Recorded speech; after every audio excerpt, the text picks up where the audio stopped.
Unfortunately, I have been indulging again, and I do sincerely. I'm not even engaging in hyperbole now. I think I actually do have a problem with this show. Like, genuinely, it shouldn't happen like this, should it? It is Moorish, isn't it?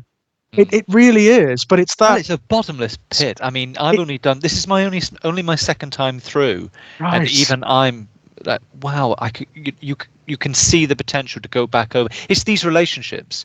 It is. They are so pregnant with meaning and having conflicting meaning. Having gone over the show umpteen million times now, I find them fathomless.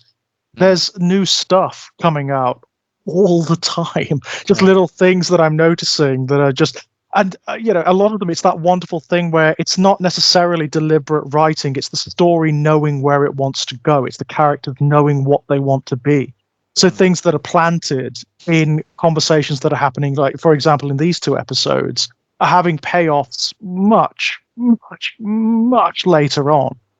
And I just love it. I can't. Yeah, after this watch, I'm going to stop for a bit. I need to branch out. I need to watch something else.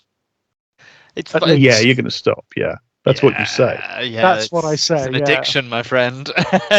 Well, this doesn't help. I could stop anytime. Doing this show doesn't help because it's the same pattern. I go back to watch the episodes that we're going to be discussing, and then I just watch 2 more, and then I just watch 2 more, and 2 more, and 2 more, and 2 more, and 2 more, and before you know it, I'm where I am now, which is towards the latter 5th of season 2. Wow. Yeah. I must admit, as we're getting closer to the end of this season, so my second viewing of season 1, one of the things that I think has become quite arresting with it is I love the way it plays with us knowing the text. At no point does it try to conceal who and what Hannibal is. And I know there's an argument that they couldn't have done that anyway, but adaptations of even more famous pieces than this do ask us to play that game of denial about things we already know if they want to go down that route, which is, I suppose, sort of ironic, given that what these episodes, the 2 under scrutiny tonight, amount to, vis-a-vis Hannibal and Will, because we're always ahead. We're allowed to be. This series, it seems to me, gives us permission to be conversant with the other iterations of the text before this one, either the novels or the films or whatever. Absolutely. And I would argue it requires it, actually, for full appreciation. These two episodes in particular absolutely require it. Because I think we're in the position, obviously we're put in the position of knowing, Will is being framed and gaslit as part of Hannibal's grand design. So we know he's not really losing his mind in the sense that a plot might present someone losing their mind. But we're watching a bunch of people, led by Brian Fuller, obviously, getting into a text that we all know and scrambling it. He's rearranging it, augmenting it, subverting it. But there are places they know it's too difficult to go, in a sense, or too silly to go. So the decision not to play a game with what we know is on one hand smart, but it means that they have to obviously fill the gaps with stuff that makes us as an audience being ahead. It's got to make that conceit work, because this could have been terrible. Us know so much about this, and then trying to do a kind of effectively a prequel to particularly if people are only aware of the films. This would act like a prequel to everything they've known.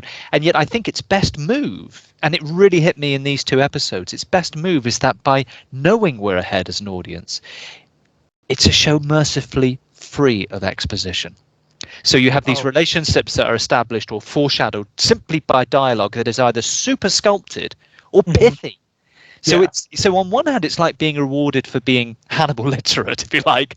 But I think even if you're not, even if you're coming to this fresh with no background in Thomas Harris or Ridley Scott or Michael Mann, whatever, then you're still being treated with respect, because you can detect connotations everywhere, even if you don't know what it's pertaining to. And I think for every minor flaw this season has, this really raises it as a TV program. I can't think of many programs that do treat an audience with this much respect, either for them being Hannibal literate or not. It manages to it balances, doesn't it? It manages to even though straddle that line. Knowing the stuff obviously is going to help you, and a Hannibal literate audience is going to get an immense amount out of this. If you're not, it's the way that dialogue is written. It's the way that scenes are played. You are aware that it's full of implication. Well, it's the inclusion of entire characters. I mean, you look at characters like Abel Gideon, which this episode is focused on in a very particular way.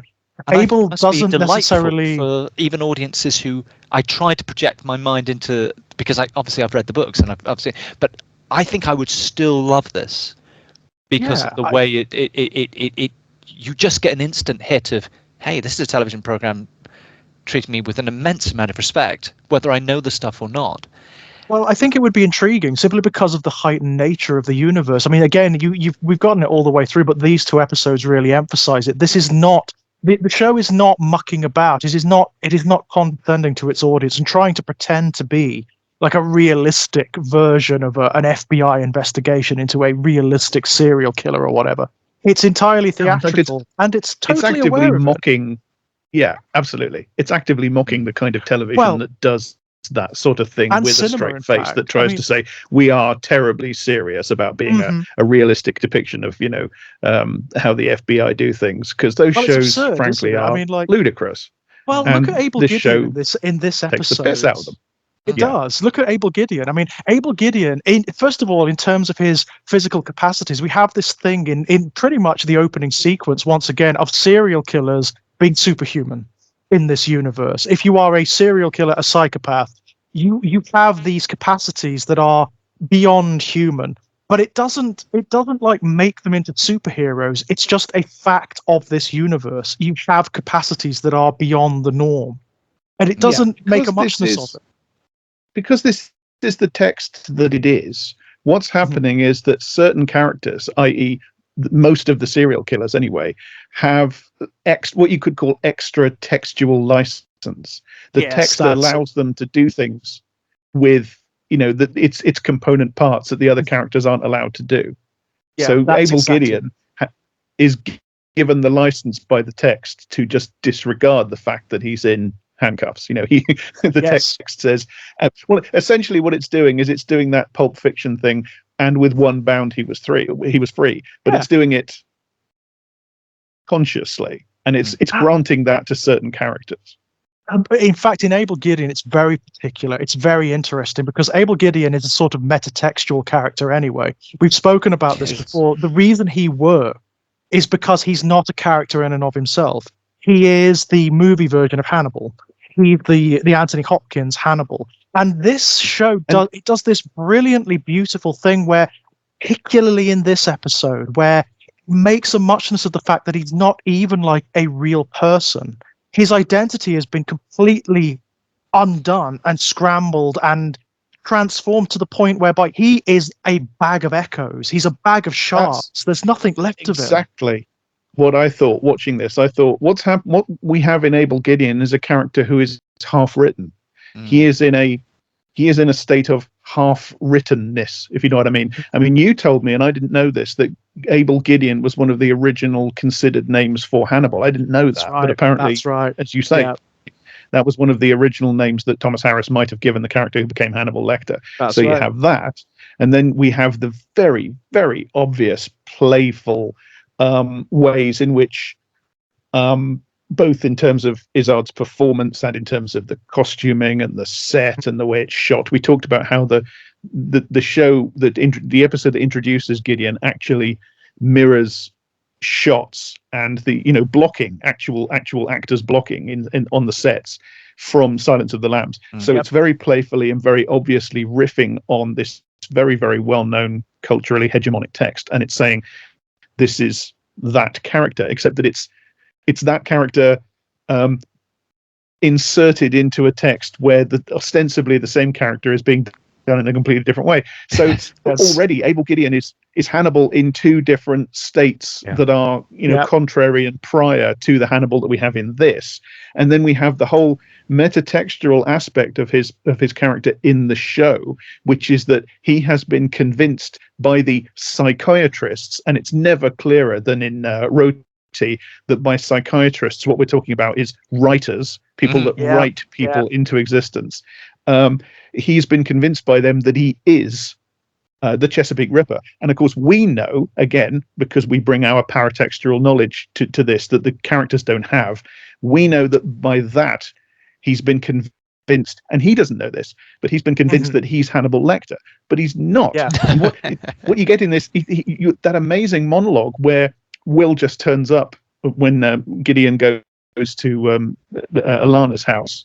Yeah. And Will turns up after him, and they just stand next to each other.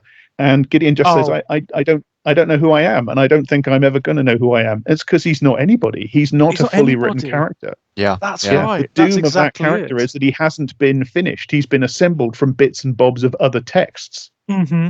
And of course, in that, he echoes what's happening to Will and what's happening to Abigail. And of course, I mean, we're starting to get that little thing creeping in as well of the discussions of God, which will escalate as the episodes go on. And of course, again, when Hannibal starts talking about God, it's like you say, Jack, he's talking about, it's the same way that Gideon talks about psychiatrists. They're talking about writers, right? Yeah, God is a writer. But but I think it's very pertinent in that, this is very conscious about narrative, because of course it's very conscious about things like memory.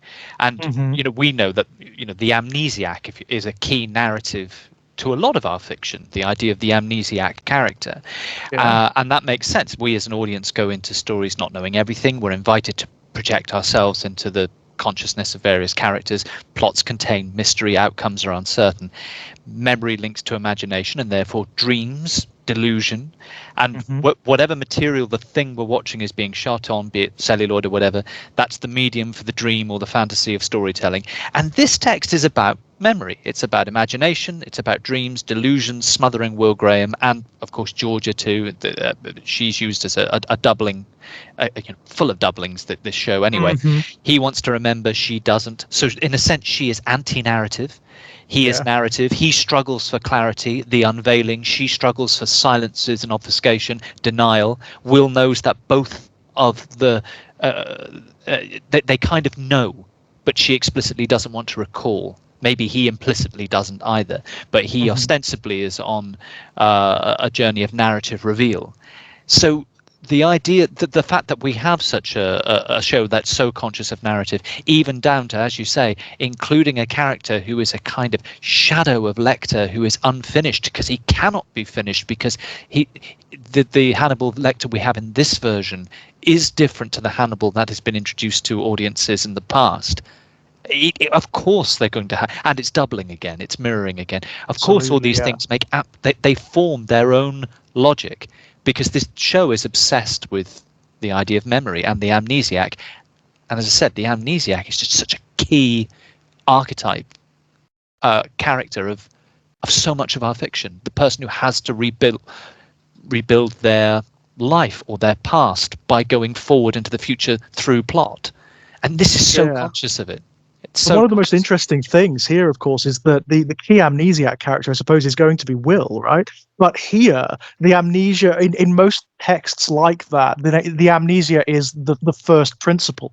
You start with that. Your character then builds up and remembers or determines who they are. Here, you've got someone who assumes they know who they are, but doesn't, and is broken down through their experiences with other characters and the manipulations, of course, of other characters who want them to be something else. And then they are slowly, gradually pieced back together in this state of self-authored art, which is what Hannibal seems to be promoting in everyone around him, for better or worse. Well, Hannibal does seem to be in a project. I mean, I think there's various ways we can interpret Hannibal's project, but I think one that can stand alongside others as being pretty legitimate as a theory, if you like, is it's a project to turn the world upside down. I mean, this show is called Hannibal. It's not called Will Graham.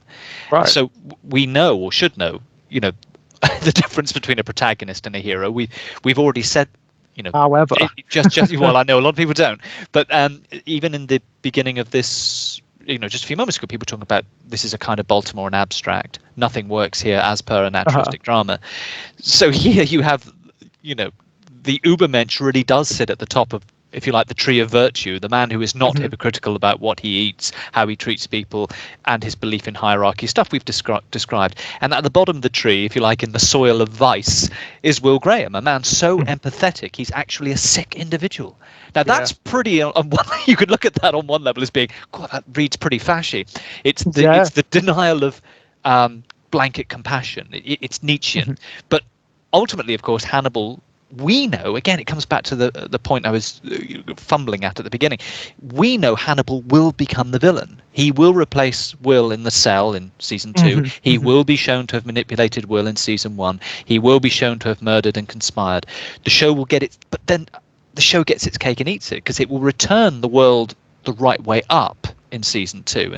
But the damage that's already been done by it being upside down, if we call it damage, it's not damage as far as Hannibal's concerned.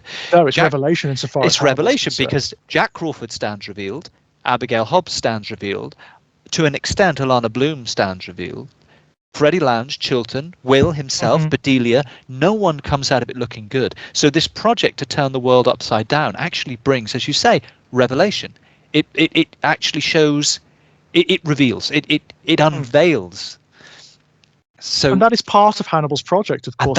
We know this from the very beginning. I mean, in the very first scene we have between him and Bedelia, she says to him, "It's nice to be seen by people," and that's what he's building towards. He doesn't have this whole thing of grand design and whatnot. With Hannibal, I don't think he's like we've discussed this before. He's not like the Joker. No, he's not like Christopher Nolan's Joker. He doesn't have. Well, he's too reactive. He's surprised. Exactly that.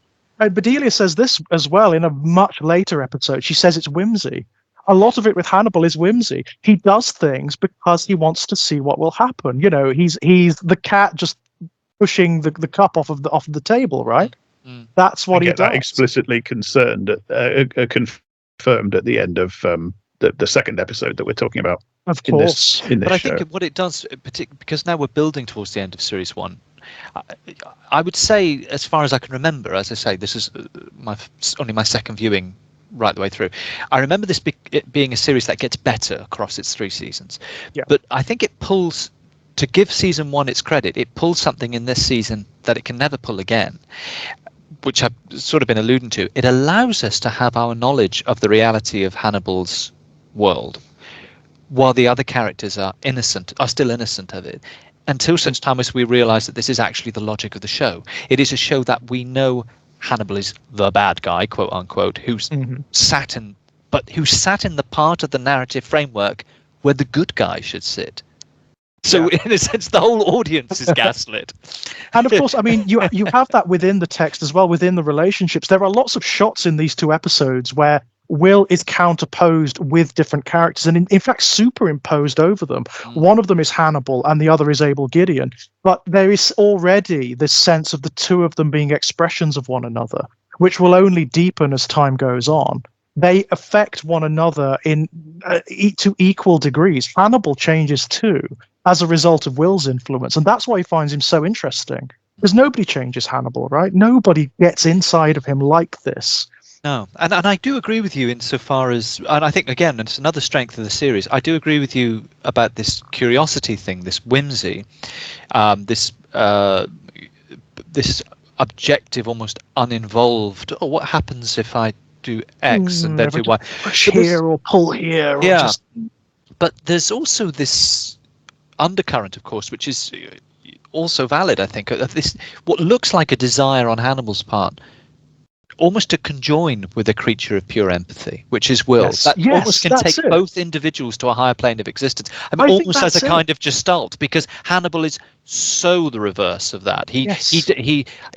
We've discussed, again, in previous podcasts, how he is not unambiguously a psychopath. It's too boring. I mean, by which I mean movie psychopath, TV psychopath, that understanding, that definition, that presentation of what psychopathy is. He's not straightforward, but obviously they are a yin and yang. They are opposites. The creature of pure empathy and the creature of remote curiosity. So you have this fascinating. As you say, this is why it doesn't ever work as a complete plan, because there's too many variables. There's too many variations on it.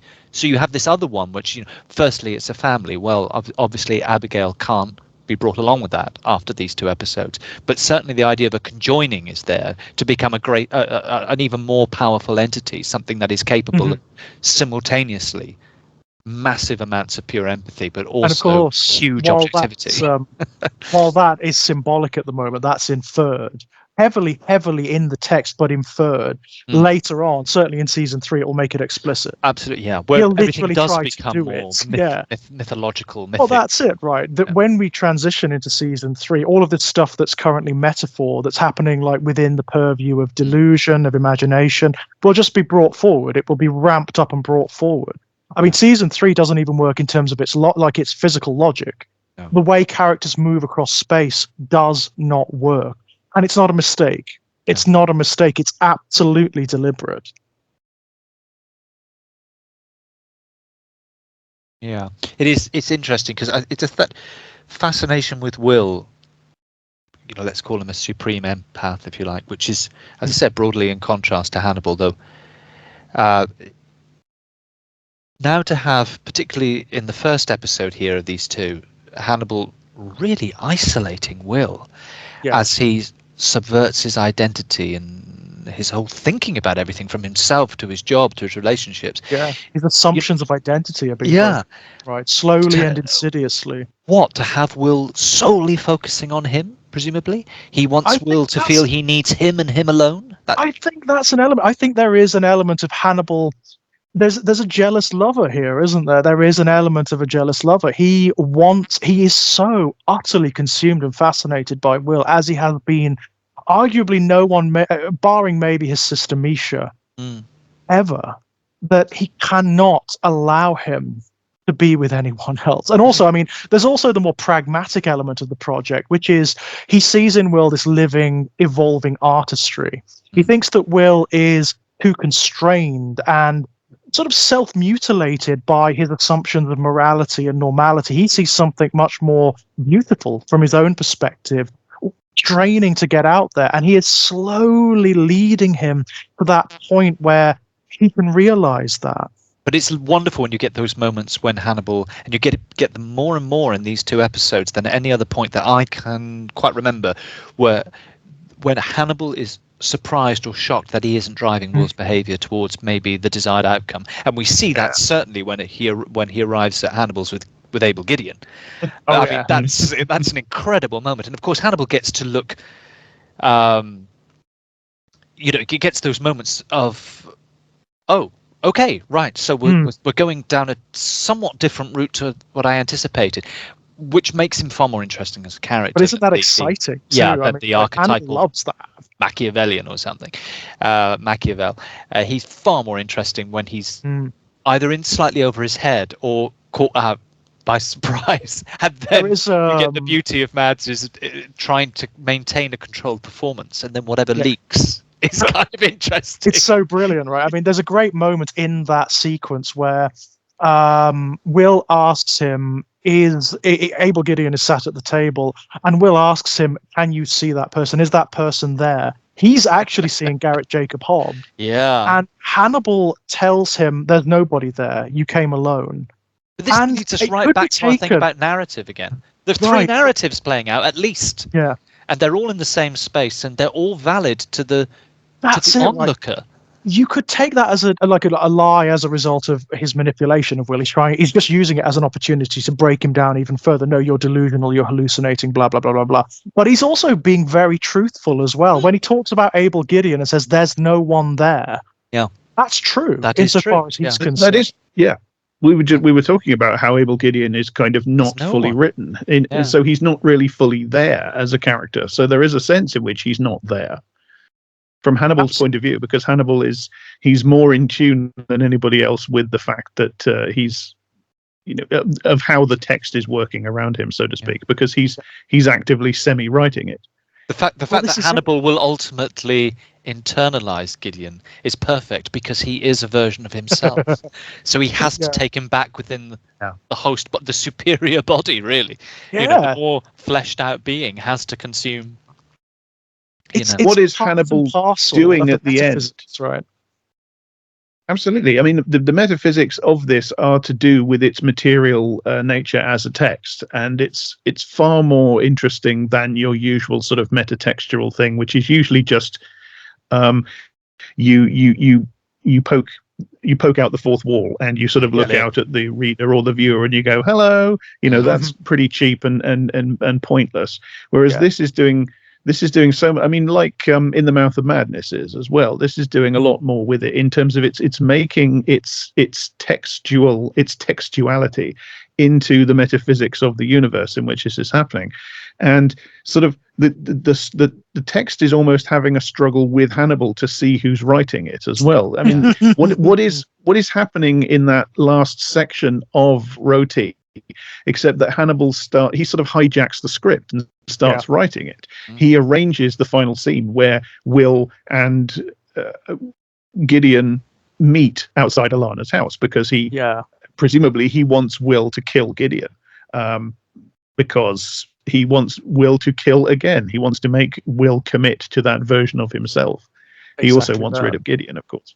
Of course, yeah. I mean, and it's fascinating how he does. It's not just the stuff that he does that facilitates the way the text bends around him. It just does it. Like, for example, when Will has his mild seizure, that's not necessarily within Hannibal's control. It's just very, very fortunate. And in fact, as we will find out much, much later, he does stuff in between the edits here. Quite a lot of stuff, actually. Yes. Yeah. So it's amazing. Hannibal manages to exist in the gaps that the text leaves. Yeah. He's Lucifer, right? He is doing the Luciferian thing of existing between. I mean, you can extend the writer metaphor quite far because, I was saying earlier, this is a show in a sense where it's about the world turned upside down, a la Hannibal, because everything about this world he seeps into. The aesthetics of it, it's not the Baltimore that we would find in a series such as The Wire. It is the use of time, the use of how he gets control. But like any writer, there are moments when the text gets back in control, and almost at the expense of the writer. So it's this constant fight. He has to gain control of all those bits that run away. I mean, we all write to varying degrees, me definitely on an amateur level, but those moments when the characters and the plotting and the narrative start spinning away from you and you're desperately trying to claw them back, these things do gain their own almost sentience. and he becomes aware of this because he's got these very other powerful characters, or he has these shadow characters in the sense of Abel Gideon, or he has these inverse reflections to an extent, Freddy Louns, and they're all able in some way to grasp something of the narrative and cultivate it for themselves. So it is a struggle all the way through. But the show ultimately is called Hannibal, and it's called Hannibal for a reason, not because he's the most famous character in it, and therefore it will sell. If you call it Hannibal, it will get. But on that metatextual level, it is a show in which this is about how the world should operate according to its lead character, but it's not easy. Things go off and they mutate and they evolve and they take routes you don't expect, and there are obstacles in your way, and they're usually other people. Well, that's it. I mean, that's part of the appeal of the show. I feel there is this sense of it being a dynamic of tensions between opposing authors, right? So Jack is one, obviously, but Jack is just not as deft or as inspired. He's not as imaginative. No, he's not imaginative enough. He thinks he is in The Wire. That's always going to be Jack's problem. He's in The Wire, and everyone else is in Hannibal's show. I mean, he has I don't know if it's in these episodes, I can't remember, but he has that line where he says, he's so certain it makes me sick. And it's like, you are talking about he's talking about ostensibly the Chesapeake Ripper, but i.e. Hannibal. But he's unconsciously talking about himself. There is no one in this show more morally certain in his own rectitude as Jack Crawford is. Yeah.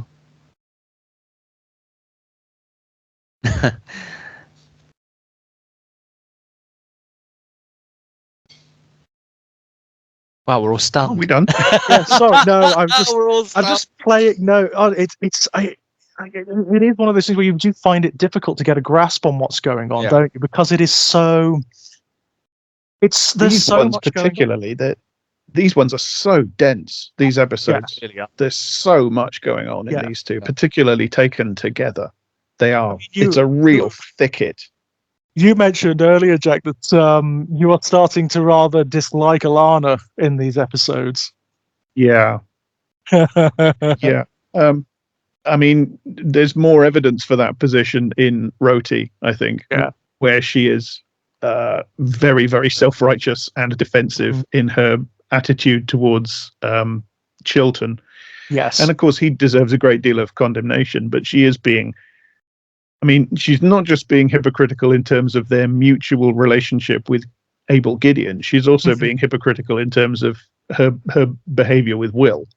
Yeah. It's quite something, actually, to watch her self-righteous fury with Chilton, and particularly when he suggests that she might have been unethical in her behavior towards Gideon as well.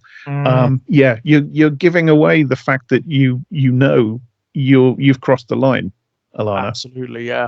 And of course, it gets worse the more you know about the way she operates in the show contextually, because she is wrong about so much. She's not a very good psychiatrist or indeed psychologist. She is wrong about so much. She's wrong about Abigail.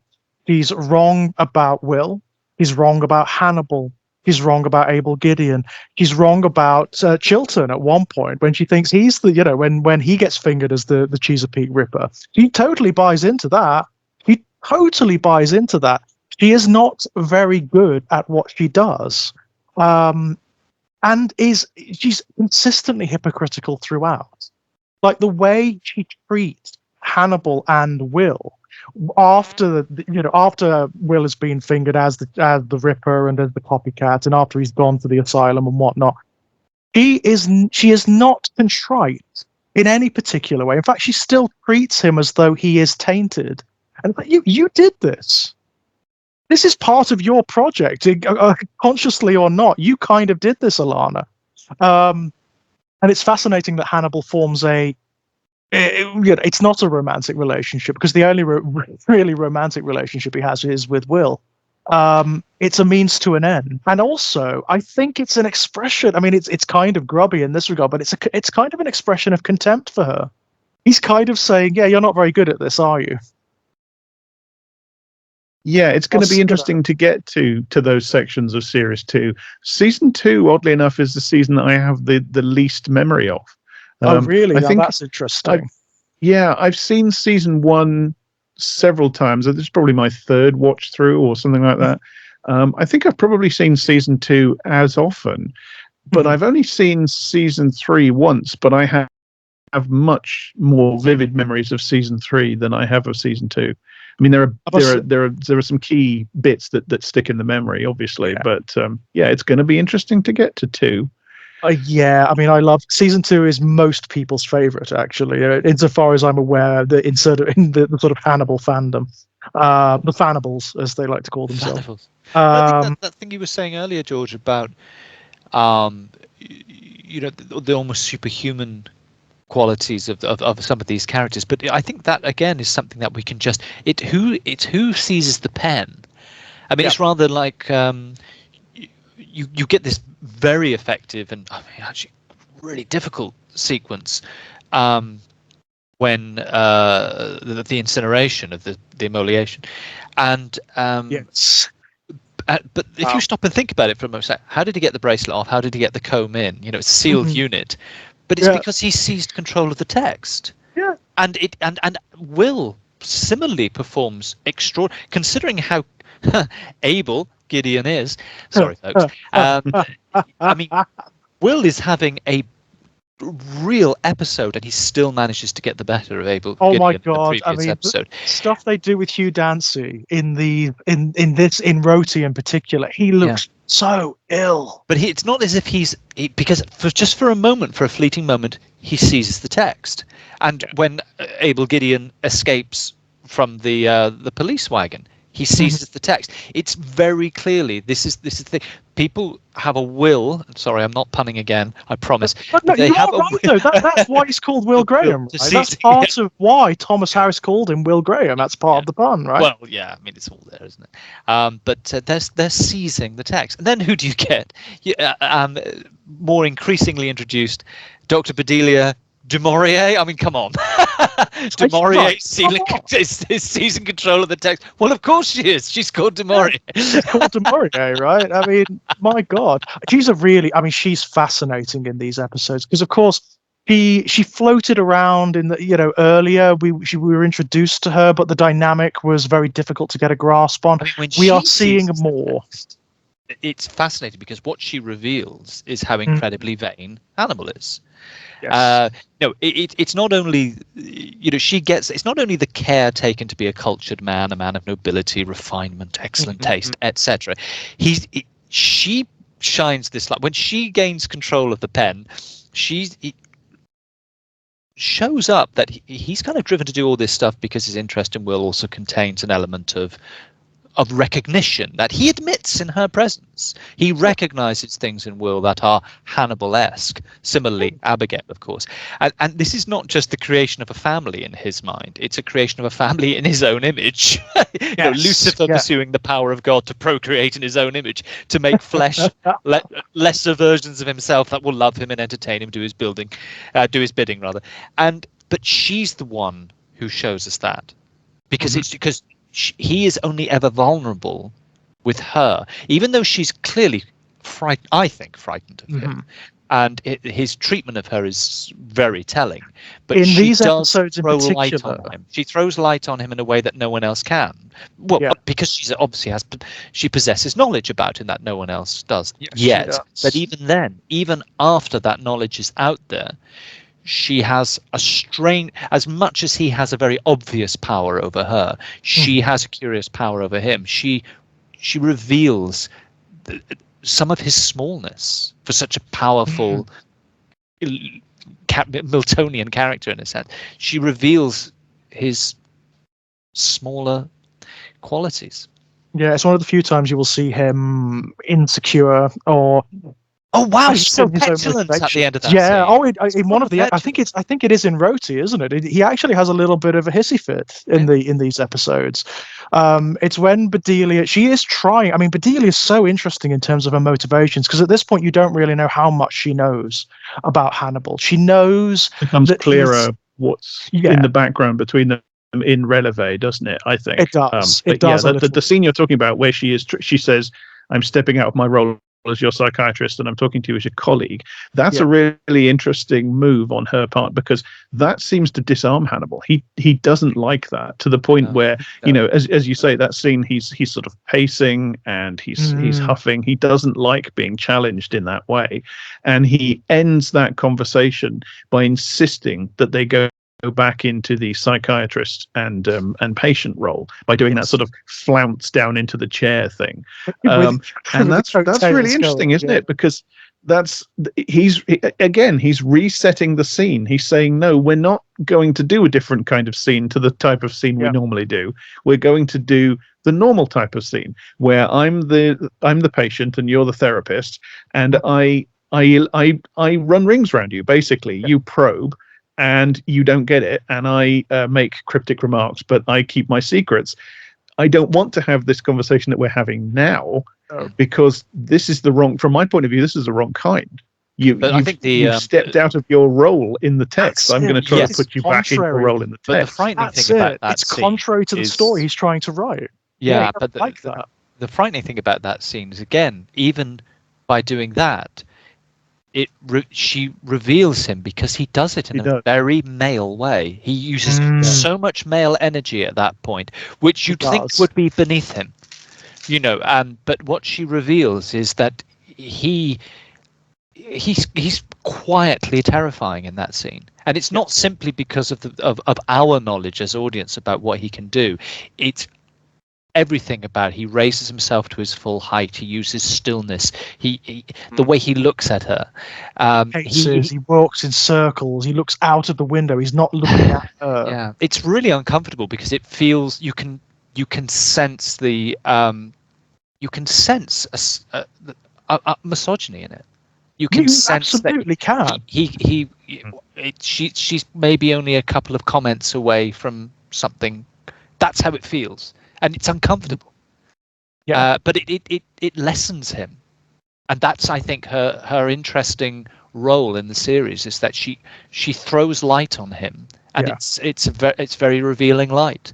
It's very revealing and very necessary, I think, because Hannibal is a mythic creature in this show, as he is in most of the texts that he appears in.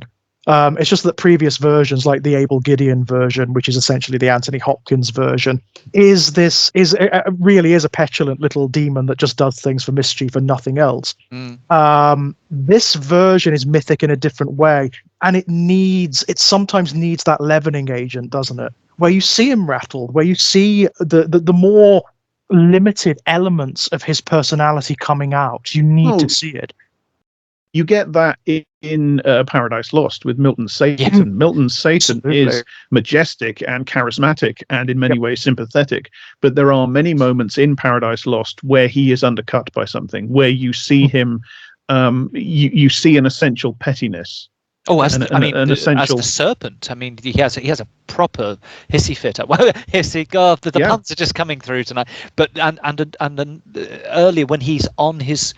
He crosses the abyss, and I can't remember which angel he runs into, basically bars his way, and he has a temper tantrum. Yep. Well, even his greatest moments are, in a sense, a kind of pettiness, aren't they? You know, better to reign in hell than serve in heaven. That's a kind of I didn't even want to play with you. I'm going home. And funnily enough, that is a really good shout, actually, because that is also Hannibal's purview. We don't really get it in these episodes, but when he's certainly later on in season 2, when he really starts going for the whole thing about God and metaphysics and the way God doesn't give a shit, and he loves the sadism, he loves the arbitrary tragedy and atrocity that he wreaked across humanity. That's Hannibal too. Better to reign in hell, better to be a prince in hell than a slave in heaven. That's Hannibal. That's essentially what he's doing in the sections of series 3 when he's behind the glass. You know, when he's doing the Hannibal in prison stuff, he is reigning from hell. From hell, with his memory palace and so on and so forth. But still totally in control of the narrative, despite being physically contained. Actually, remember where Bedelia's story goes in too much detail because, as I say, this is only the second time through. But from these episodes, for everything I've just said about she throws light on him and everything, it looks from these episodes. As if she too is only motivated by curiosity. I think it's undercut with fear, because when she says that line about I was attacked by someone who the only reason I survived is because he swallowed his own tongue. It's like, we all know who does that. We all know who could have helped you there. So it's a kind of cannibalism, isn't it? Exactly. You swallow your own tongue. You are eating a piece of human flesh. Exactly. We will. But I can't remember quite how she gets to where she does. But at the moment, it's interesting how these episodes sort of frame her as well. You look as though I think she's motivation is curiosity as well.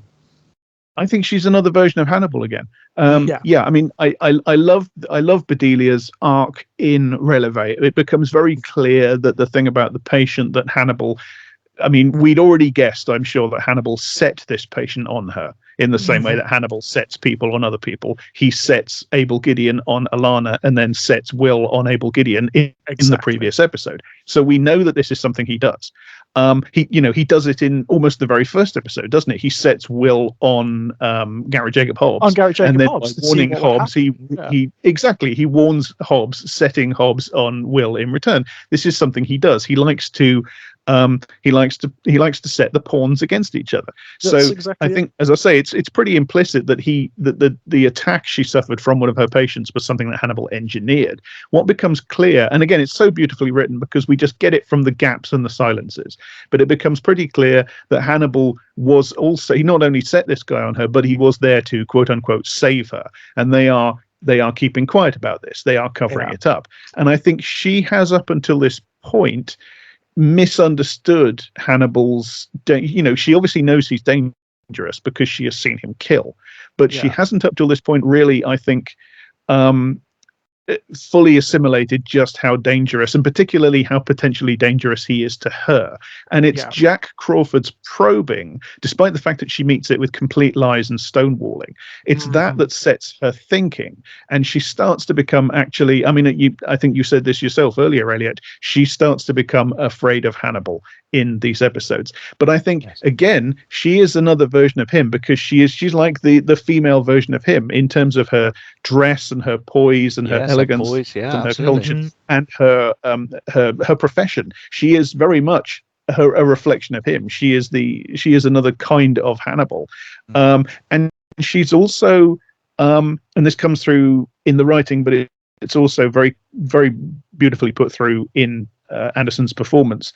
She's quite sanguine about harm that comes to other people. She views it with a fair amount of detachment. She, even in her concern about Hannibal's relationship with Will, it's still kind of theoretical to her. She's not really all that concerned about anybody except herself. That's why when the chain of thought starts in response to what Jack Crawford asks her, that's why it has such an effect on her, because I think for the first time she thinks, well, this fascinating, dangerous creature that I've been enjoying watching and sparring with, very much in a reflection of the way Hannibal has been watching and enjoying Will, this creature, this could actually be dangerous to me, and that's something I'm concerned about. And it's complex as well, isn't it? Because she's excited by that too. It's not just fear. She's actually addicted to that. There is something very perverse in her psychology, which will become overt much later on. He likes the tension, Hannibal, isn't it? Yeah. Will could blow the gaff on Hannibal any time. It's part of what Hannibal enjoys about Will, is that Will is very dangerous to him. Oh, he loves it. Hannibal absolutely loves it. He loves the tightrope. He loves the tensions that exist between people. And even when they exist between him and someone else, he's absolutely addicted to it. And cannot. That's why when he gets so angry when she calls him on it, she's identified his addiction. She's identified the very core of his weakness, which is he can't stop. He cannot stop. This web is too intriguing. It makes such beautiful music. It's why he plays the theremin. It's why he plays these string instruments. He's a kind of a spider. He's manipulating all of these threads all at the same time. He's created this phenomenally tangled, elaborate, yet beautiful tapestry around himself. And again, it goes back to what I was saying earlier about the joy of being able to have scenes like this, because this show runs on our foreknowledge of these characters from other adaptations and from the source material. They can do it without exposition. Yes, it's wonderful. I mean, exposition is very often a necessary evil, particularly if you're doing 45-minute episodes of television. To be able to have a series that has so little of it, because there's so much it dialogue is, as well. Know. Often you necessarily fall into exposition when you're writing dialogue, right? When you have a dialogue. Although it is interesting how a lot of Brian Fuller's or the writer's dialogue, I attribute a lot to him. It's that terrible thing of the auteur theory. It just keeps coming to hit me on the head. But it's very Lynchian. The dialogue is very like the dialogue in many David Lynch projects. It's heightened. Everyone, I mean, we've spoken about this before, but everyone in this universe has interiority in a way that real people do not, or at least do not express in this way. Everyone is fascinated by their own psychological makeup, by their own influences, by what makes them who they are, by why they act the way they do. And they talk about it. They express it in so many ways in almost everything they do.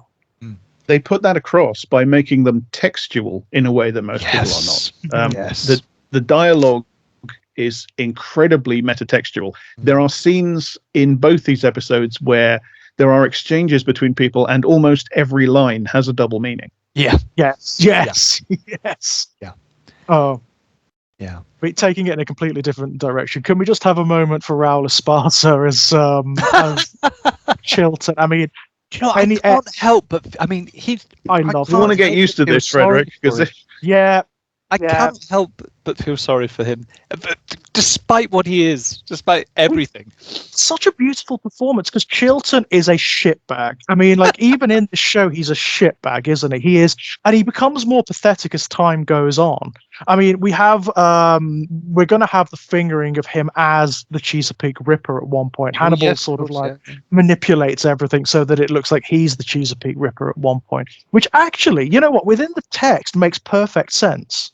It really does. He was involved in the case long before Hannibal and Will was. He knows everything about this case. He is in the perfect position to be the Chesapeake Ripper. It just happens that he's not. We talked in one of the previous episodes about the disjunction between Will's conception of the Chesapeake Ripper and Hannibal, right? Yes. And it's I wonder to what extent the Chesapeake Ripper is not just Hannibal. It's a kind of a character that Hannibal plays. You know, when Hannibal is doing the Chesapeake Ripper killings, it's not that he just does his Hannibal stuff and people call that the Chesapeake Ripper. Is there an extent to which when Hannibal, you know, he thinks, right, it's time for me to play at being this character I've created called the Chesapeake Ripper. That could explain why Will has the complete misprision, because he's reading not Hannibal, but the character that Hannibal is playing through the murders. Obviously, like any form of fiction that we create, we are expressing ourselves through it. But even so, that works even when we have created a fictional character who is completely different from us. They are still also us. So, I mean, it's not just the things that Will senses in the Ripper's murders are also in Hannibal. The contempt for human life and so on and so forth. But it's like Hannibal is exaggerating that and playing around with that persona. And it does fit quite well onto Chilton, for instance, doesn't it? Does. That it really high-handed, elitist contempt for other people. It really does, because it's one of the key points that Will gets wrong almost all the way through, up until the point where he starts to really get to know Hannibal, where he says that the Chesapeake Ripper is expressing contempt for his victims by eating them. That's not true. That's wrong. That is an incorrect reading. And that becomes explicit in the text. This is not it's not a mistake. It's not an incongruity or a contradiction. It's just something that Will gets wrong for some reason. And it's funny because he recognizes. He does recognize, just as you were saying, Jack, he recognizes that the Chesapeake Ripper is involved in theater. He says at one point, this is kabuki. This is it's an expression, right?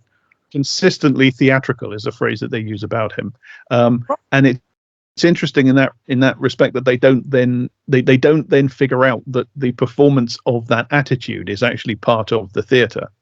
Exactly that. Because Hannibal does not eat people. I mean, he does eat people that he has contempt for. That's absolutely true.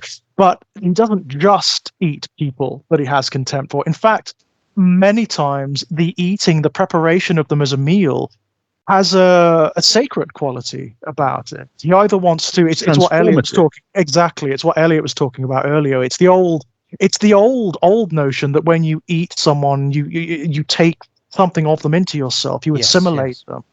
Yeah, but it's you don't have much regard for the clay, do you? But you prize the clay as something that you make the sculpture out of.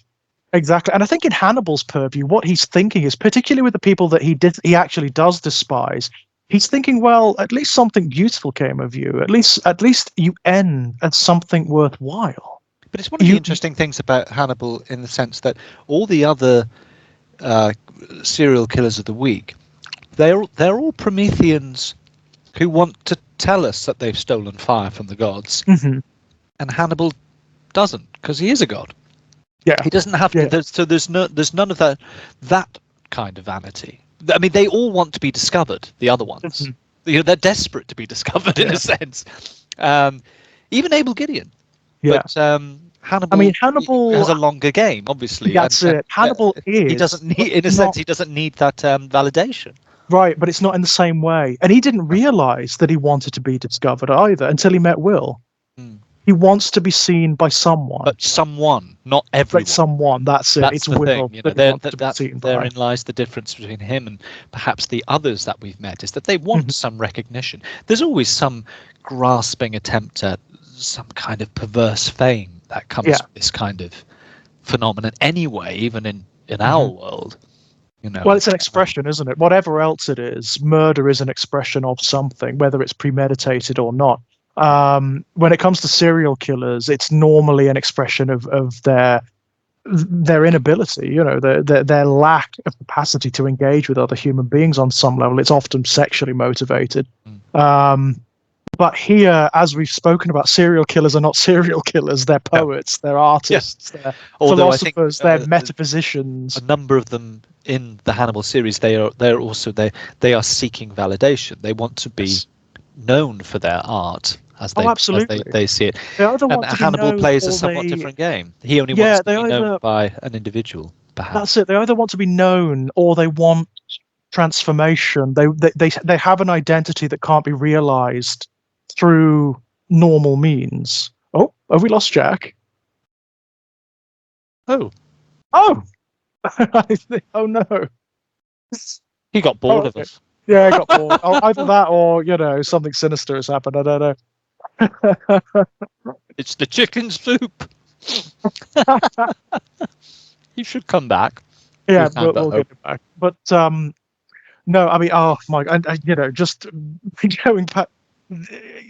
Esparza's performance as Chilton, he invests that character with something that he really shouldn't have, because I mean, in all of the previous iterations, whether it's the books, whether it's the films, Chilton is just a shitbag, isn't he? Yeah. There is nothing redeemable about that character, which is why when he inevitably gets got at the end of Silence of the Lambs, and of course he's such a shyster of a character that Harris can't even be bothered to give him a death scene or anything like that. It happens off page.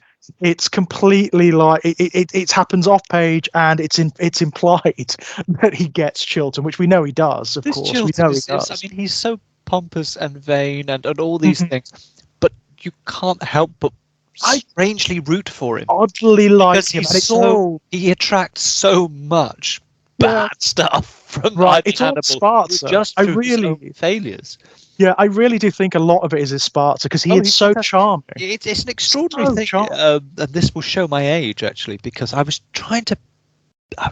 this is sort of familiar. The role that Chilton's fulfilling here and the performance, and I was sort of racking my brain. I thought, oh my god, it takes me right back to being a kid.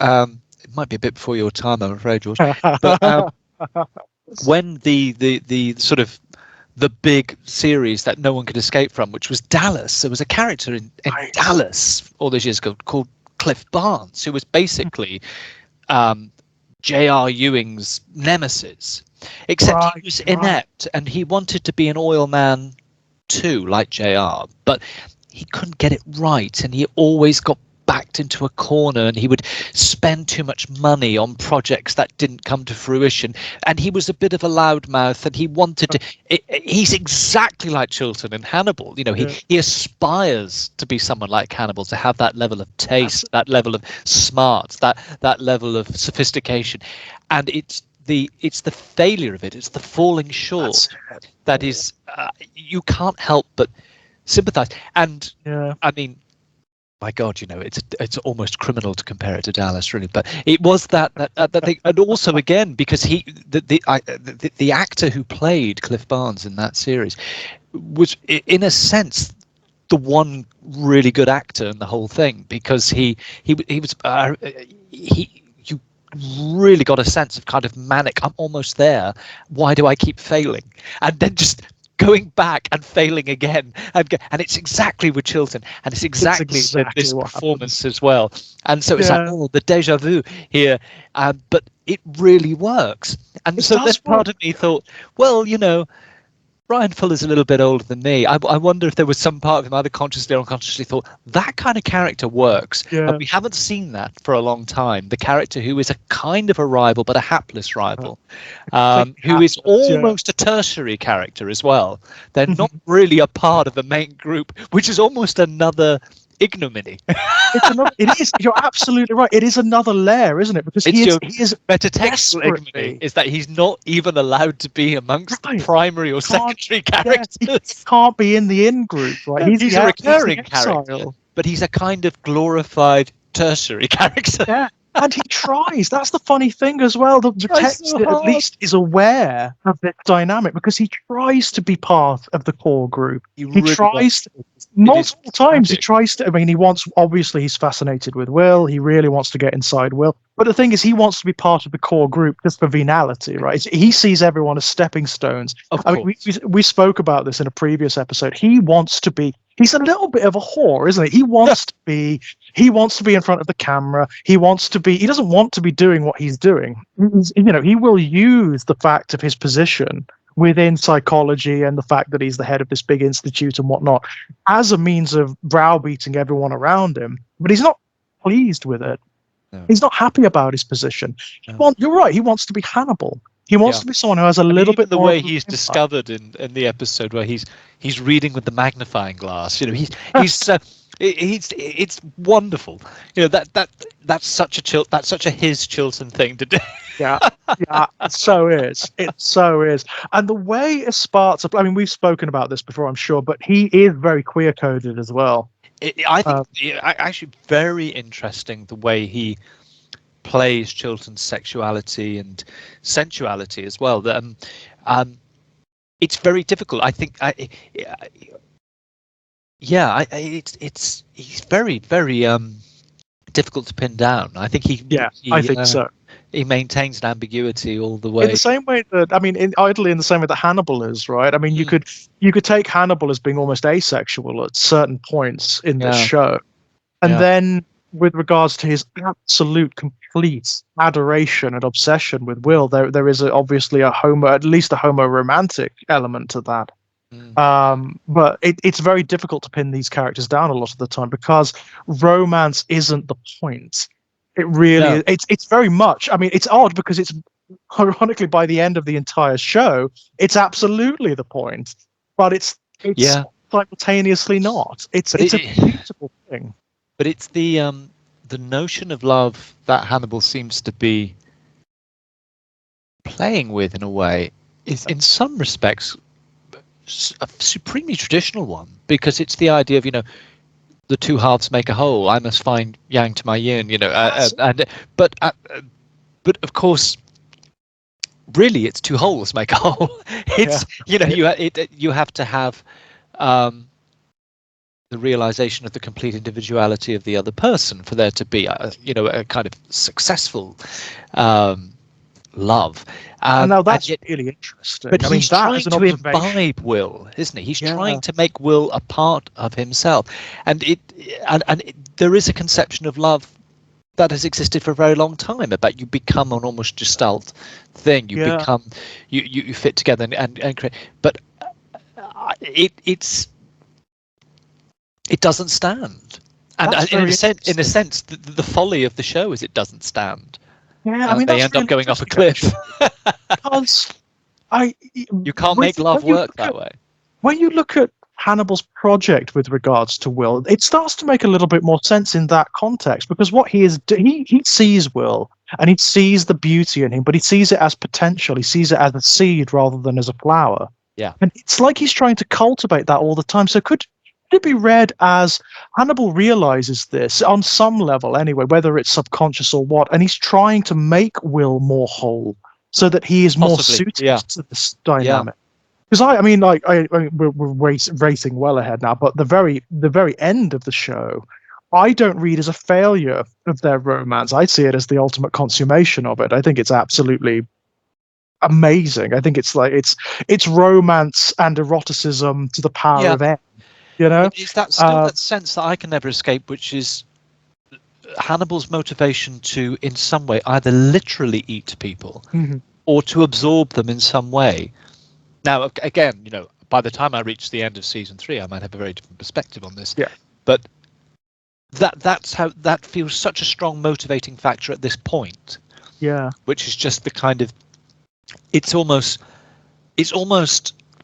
I don't want to run the world, I want the world to be me. Yeah, That seems to be Hannibal's motivation. There is a sort of consumptive element to him in like the ultimate sense. Like he wants to absorb everything. It's like it's too much, isn't it? There's too much beauty, there's too much fun, there's too much sensuality in the world to contain. So he has to limit it somehow. He has to contain and control it, because you do get this notion of Hannibal as being superhuman, don't you? In the sense of not just in terms of his capacities, but in the way he perceives reality. Everything is fun, and that includes pain. That includes suffering. That includes the defeat of love and the consummation of love. He doesn't really draw distinction. He seems to be interested in the experience of. And yes, this is it. You've almost got to keep coming back to this beyond good and evil situation, which again is very, it's very Nietzschean, isn't it? I mean, it is really what he is, and yeah, and it's problematic, isn't it? I mean, that is part of the problem. It's not a problem with the show. It's a problem in me that I react with such powerful emotion to situations and to characters that you really, really shouldn't. But morally, it's very wrong. I mean, I have this with a lot of text. There's a book by Billy Martin, aka Poppy Z. Bright, called Exquisite Corpse. And that is about serial killers. It's about two gay serial killers. One who's based very loosely on Dennis Nilsson, one who's based very, very loosely on the American gay serial killer. What's his name? Crumbs! I always get them all bit like Geen. Dahmer, Jeffrey Dahmer. Dahmer, of course, yeah. It's about how through a series of completely unrelated, arbitrary circumstances, come together, recognize themselves, they see what they are, and embark on this incredibly torrid affair, which is. It's the most erotic, romantic thing I've probably ever read, but it's awful.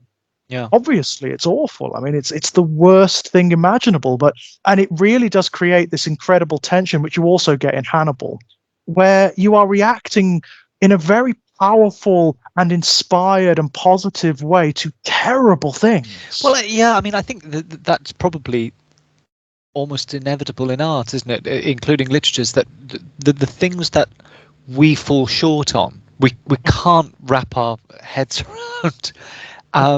That that is the compulsion to still explore them, and then to lend them artistry or romance. In a sense, that's almost all we can do.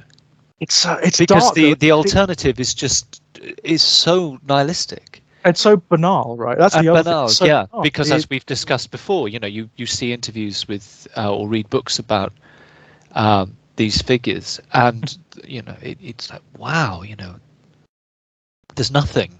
Yeah, there's nothing. In reality, there's nothing there. Like that's part of the key, isn't it? It's recognizing the fiction for what it is. But it's fascinating to me Jack mentioned on Blue Sky. He's reading this biography of Himmler, and he's saying, boiled down, his motivations for joining the party are so petty, so boring. It's a disagreement with I think a family member was one issue, and then something to do with an agrarian policy on and then it just... He wanted to be a soldier. Oh, there he is. There he is. You're back. You're back. I'm back, yeah. He wanted to be a soldier, and he had this romantic idea of being a soldier, and the war was over before he got to fight. And then, there wasn't a career in the military, obviously, because the war was over, and you have the whole post-war thing. And then he goes to college, and he studies agriculture.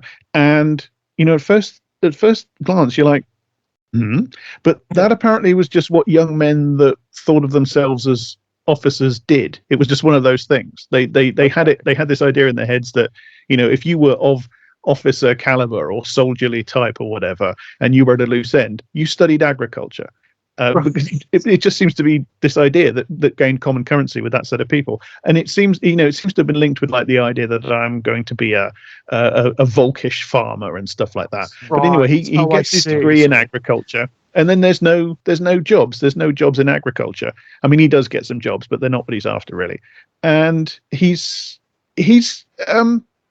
kind of an unlikable, overbearing, rude, arrogant little shit with no friends, really. Yeah. He seems to have friends, but he's constantly sort of quarreling with them and being told off for talking too much and stuff like that. And he has this feud with his brother's fiance.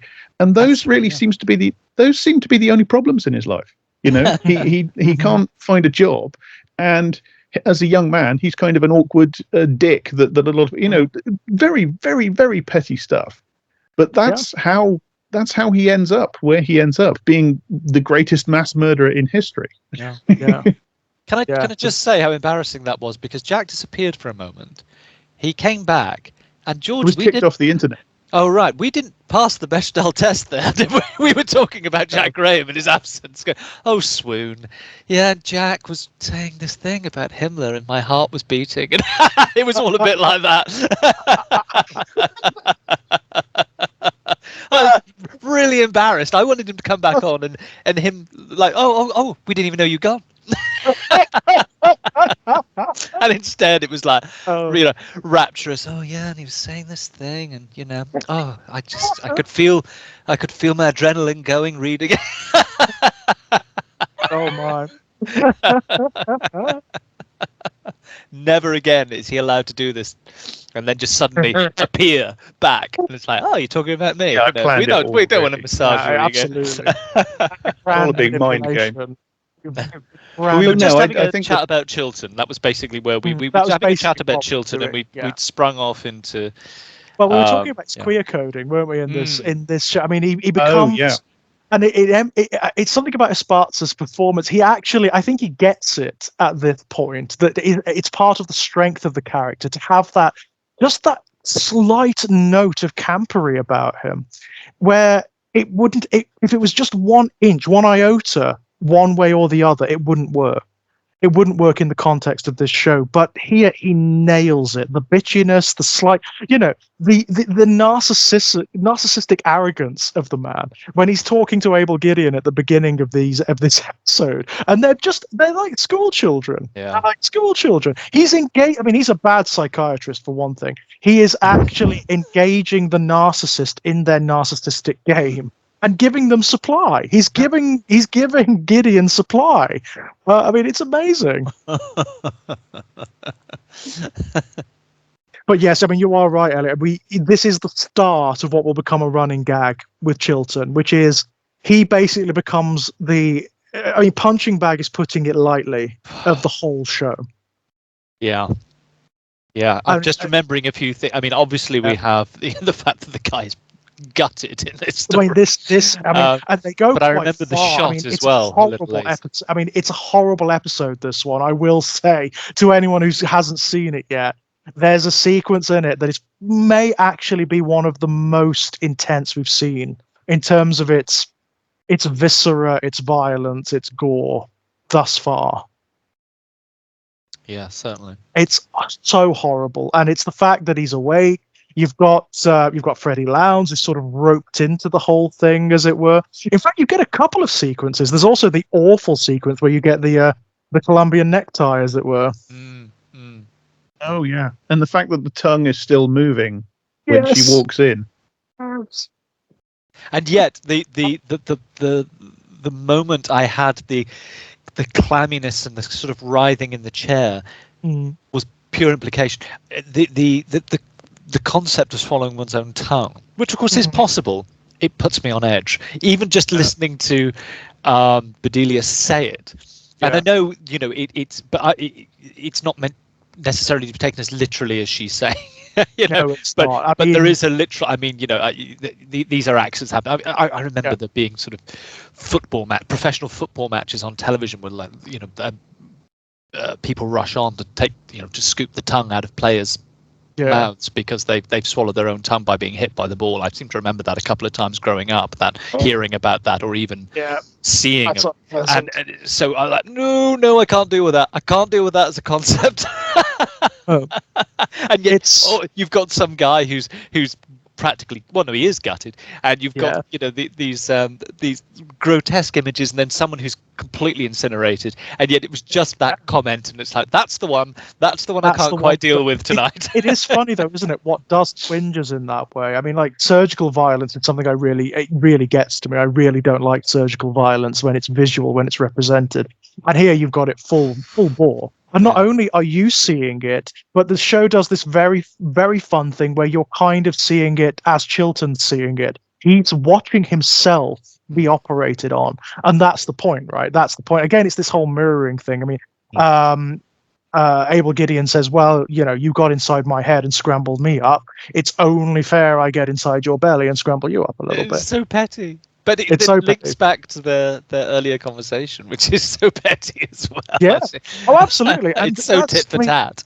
And it's part of Hannibal's design as well, isn't it? I mean, I don't think, as we said, he doesn't have these sort of Joker-esque plans where he's manipulating everyone, but he knows something is going to happen to Chilton, and he's kind of engineered it so it kind of does. It is inevitably going to happen at some point. And he loves it. I mean, my God, Hannibal must be so pleased about it. In fact, funnily enough, it's this whole thing about Hannibal being the writer again, because at the beginning of the episode, he serves Chilton kudal, which is I think it's a South Indian curry. Kudal actually means entrails. It's made out of entrails. So, yeah, I mean, it doesn't seem as though Hannibal is in control of anything. He doesn't engineer Gideon's escape, for instance. Gideon does that all by himself. So, in a literal sense, the situation is not something that's under Hannibal's control. He takes hold of it and uses it to his advantage. But on a deeper sense, he's doing magic, essentially, isn't he? He's changing the material reality of the world around him by rearranging symbols. Mm-hmm. Yes. By rearranging semiotics. That's exactly it. That's closer to it. Yeah. Yeah. It's the Luciferian element of Hannibal. But of course, that ambulance scene. I mean, that again, as we've said about because in a sense, it is Hannibal. It is the echo of Hannibal, or the doppelganger of Hannibal, because that scene is almost exactly like the one from Silence of the Lambs in the hospital. Oh yeah, I mean, it is absolutely. It's pulling on that exact thread, isn't it? And again, it underscores that it's not just doing it because, hey, here's a scene that you might remember from the Silence of the Lambs. It is making real points with it. That here is this character who is almost like part of Hannibal that has escaped, or is the Hannibal that perhaps should be but isn't, and aren't we glad? Although he is very well played, he's yeah. I mean, it's absolutely. I mean, I wanted to. Sorry, Jack. Go on. I wanted to hit this actually because I noticed that I think they're actually known by Susie these days, aren't they? Susie, Eddie, right, yes, that's right. Yeah, I don't know their pronouns, so I'll use they. I think out of politeness. Yes, I think actually moving between the two names, and I think I'm correct in saying that Susie and Eddie have said that happy with multiple pronouns. That it's anything, it's not an issue. Yeah, I think they that's there is I think I'm right in safest saying that, but they is probably going to keep it yeah, easier. just err on the side of caution. But the point being that their performance as Gideon in the first part of the series is very over the top and very mannered, and it's almost off-putting actually in the first episode where you meet Gideon. The performance as Gideon from Izzard that you get in this episode, Roti, is very different. It's much strained. It's much more serious. Even when Gideon is doing this arch villainy stuff, like cutting this guy open while he's awake and watching him take his organs out, Izzard is playing it quite low key. So that shows you that doing quite the high camp villain stuff in the earlier episode, that's a deliberate choice. It confirms what we say about it being an echo Hopkins' very Yep. over the top performance from Silence of the Lambs, and in this, the performance is really toned down. And there's even you can talk this way about a character like this. There's a moment of pathos when he talks about not knowing who he is and feeling like he's lost himself and lost his identity forever. There's pathos there. You feel that you feel his victimhood. Yeah, I mean, Gideon is, and that's partly Chilton's fault, you know. Absolutely. I mean, don't get me wrong. Yeah. Gideon is a bad guy from the get-go. I mean, he murders his. That's what starts him down his road of psychopathy, isn't it? He murders his wife over probably something quite banal and silly. But I mean, that doesn't excuse what's done to him. That doesn't excuse the awful thing, which is the worst. I mean, Hannibal says it in many respects. It's a terrible thing to have your identity taken from you, and that's exactly what happens to him. That's one of those lines I was talking about before, which has a double meaning, because of course Hannibal is talking about his identity being taken from him by the attributes. Absolutely, yes. Beat me to it. While simultaneously doing that to Will Graham, by the way. You know, it's so funny. Yeah, so it's a triple meaning. Yeah. I mean, actually, that happens a lot in this episode. In the opening sequence where he's having dinner with Frederick, he completely contradicts himself. He's showing again. It's an expression of his contempt for Frederick. In an earlier episode, in fact, in one of the episodes which involves Abel Gideon, Hannibal says to Frederick, "If I were in your position, I'd have tried psychic driving." Here he says, "Oh, it doesn't work. It doesn't work because it's too obvious. The implication being you were a bit of a fool. You were a bit of a hasty fool to do that, Frederick." Yeah. But it's like, Frederick, he said the opposite to you. He said the opposite to you not terribly long ago. If I were you, I would have tried psychic driving. Yes, I wouldn't do it, but you. Yeah, and therefore he makes him look ham-fisted and clumsy, and which is part of that's what Hannibal does. I mean, he bats Chilton around like a kitten with a ball of twine. He really does. It's a little side.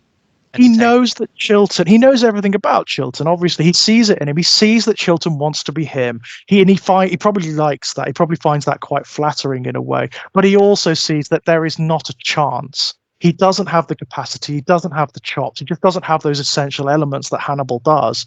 And he just has fun with it. He ends up paying him the ultimate compliment of letting him be him, doesn't he, when he frames him as the Ripper? Yes, of course, yes. Says, "Oh, you want to be me? Okay.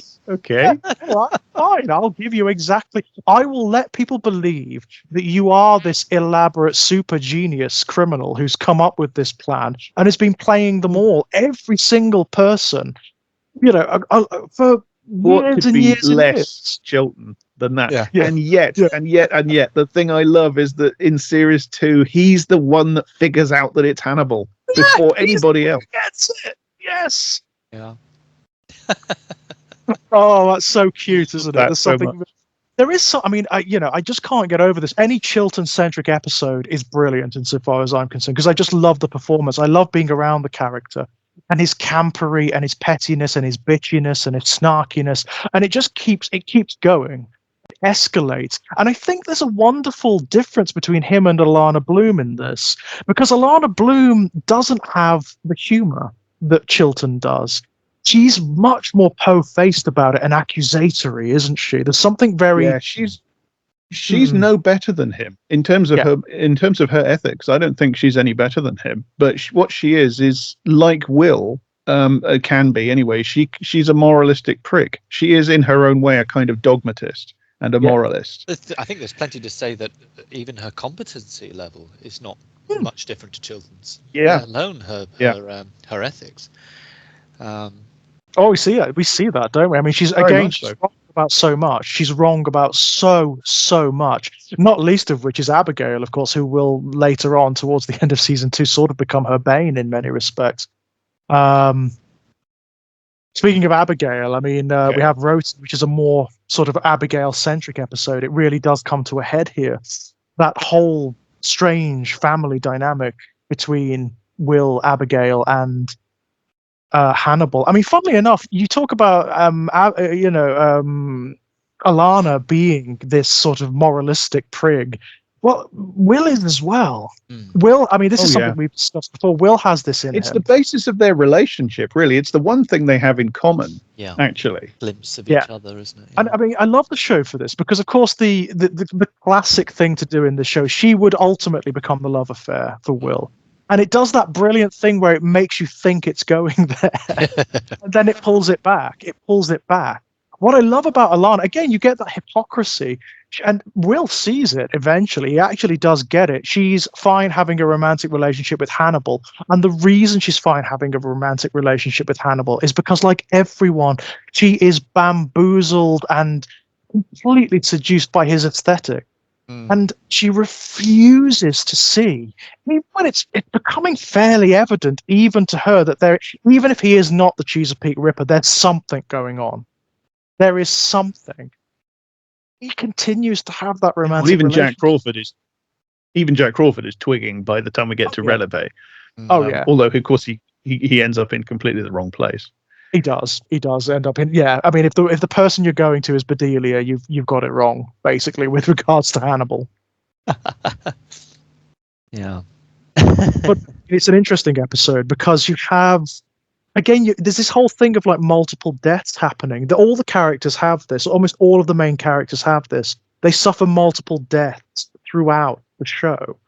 And Abigail has technically already suffered one. I mean, when she was almost killed by her father. Now she has another one. Yes. It seems. Or so it seems. And it's amazing how the show plays with what has actually happened to her. I love the cuts. I love the direction and the cuts in this episode. Where one moment they're in Minnesota. They're in the Minnesota Shrike's lair, as it were. And you have that brilliant hallucination that Will has, where he kills her. And then it cuts. And suddenly Abigail's alive, and she's with Hannibal. And then he's still on the plane. yeah. I mean, this is something we talked about before, but this is where the actual medium is starting to reflect what is happening inside the characters' heads. We are also, I mean, the obvious conclusion to make is it's another one of Will's episodes, but it is shot and edited in such a way as you are still left a bit questioning, and particularly because what you expect to happen to Abigail doesn't necessarily run in the way that you. So you then doubly left in this. Well, which bit happened? Did they both happen?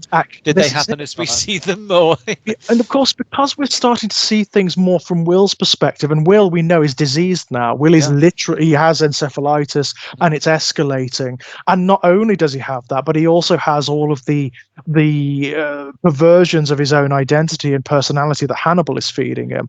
So we don't know what's real at this point. We literally don't know whether what the show is feeding us is correct. With that added piece of information, which is, I think, the conversation between Hannibal and Jack Crawford, where they start to postulate the idea of how far does he go over into being the other person when he goes through his process of empathy. And of course I know Hannibal is playing on that for very particular reasons, but again it's still something that the series asks as well. Absolutely. It's not just a way to maneuver and manipulate Will. It's a very legitimate question.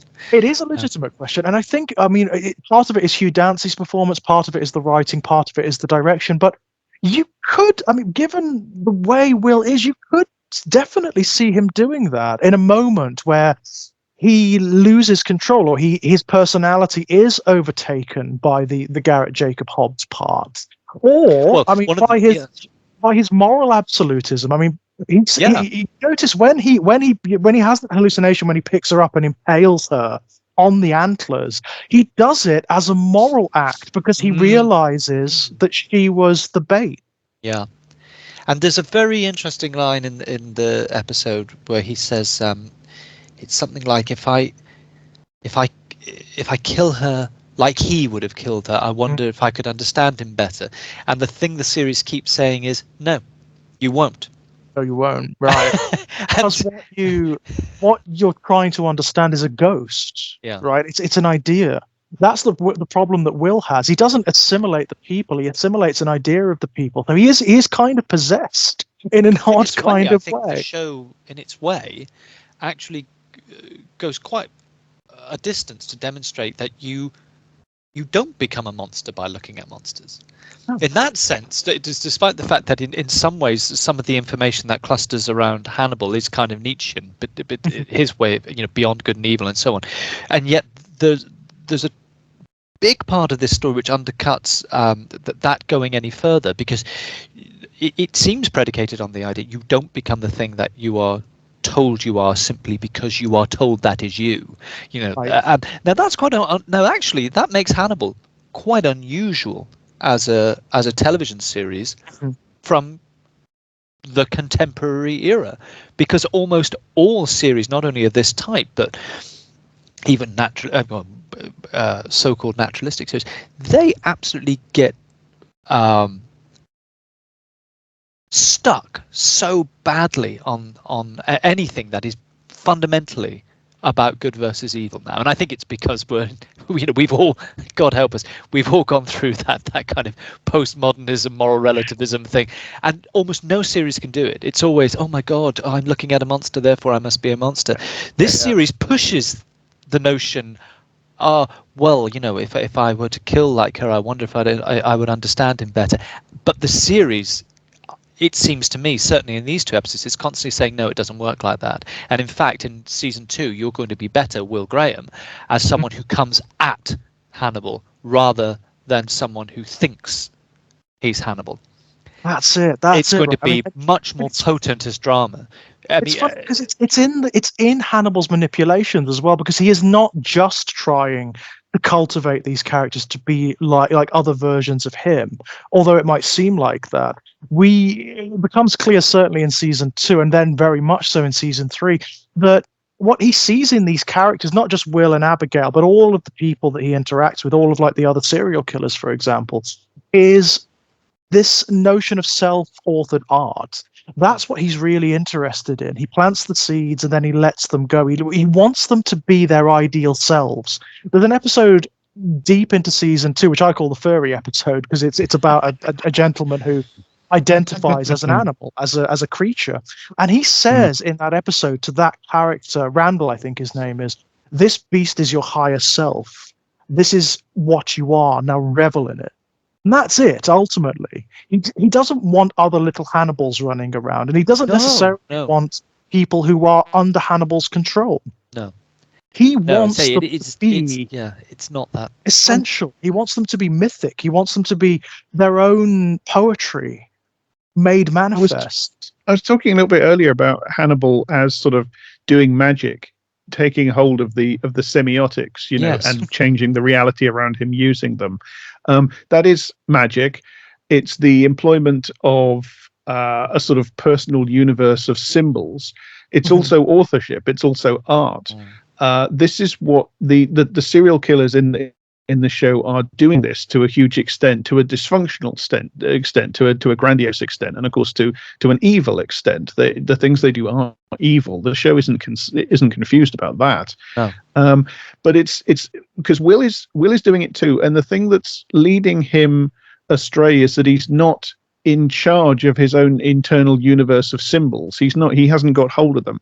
I mean, this becomes very relevant in Roti, actually, and I feel like we're talking a bit too much about Roti at the expense of Releves, but this is relevant to Releves. What happens at the end of Roti is that Will captures Abel Gideon because he is led to Abel Gideon by the appearance of the beast, the moose. Yeah. And that is the sacrificial animal, the antlers. That is a persistent symbol in this episode. He is hallucinating the room full of antlers, in the earlier scenes when he's in the BAU with Jack. And then that, if we look at these as two parts of one story, that pays off at the end of Releves, where they go back to the lodge with the antlers and so on. The beast that he sees is the manifestation of the victim. It's the animal that was hunted, that was rendered, that was turned into pieces. And that leads him to Gideon, and then when he finds Gideon, he sees him as the other great archetype of his internal symbol system, which is Garrett Jacob Hobbes. So he is haunted by these two figures that are antithetical to each other: the hunter and the hunted, the predator and the prey. And in the end of Roti, they are directly competing with each other. The prey leads Will to the predator and enables him to capture the predator. That is Will. He's not conscious of it, and in fact it's happening because he's almost completely unconscious of anything, because he's so feverish, he's so febrile.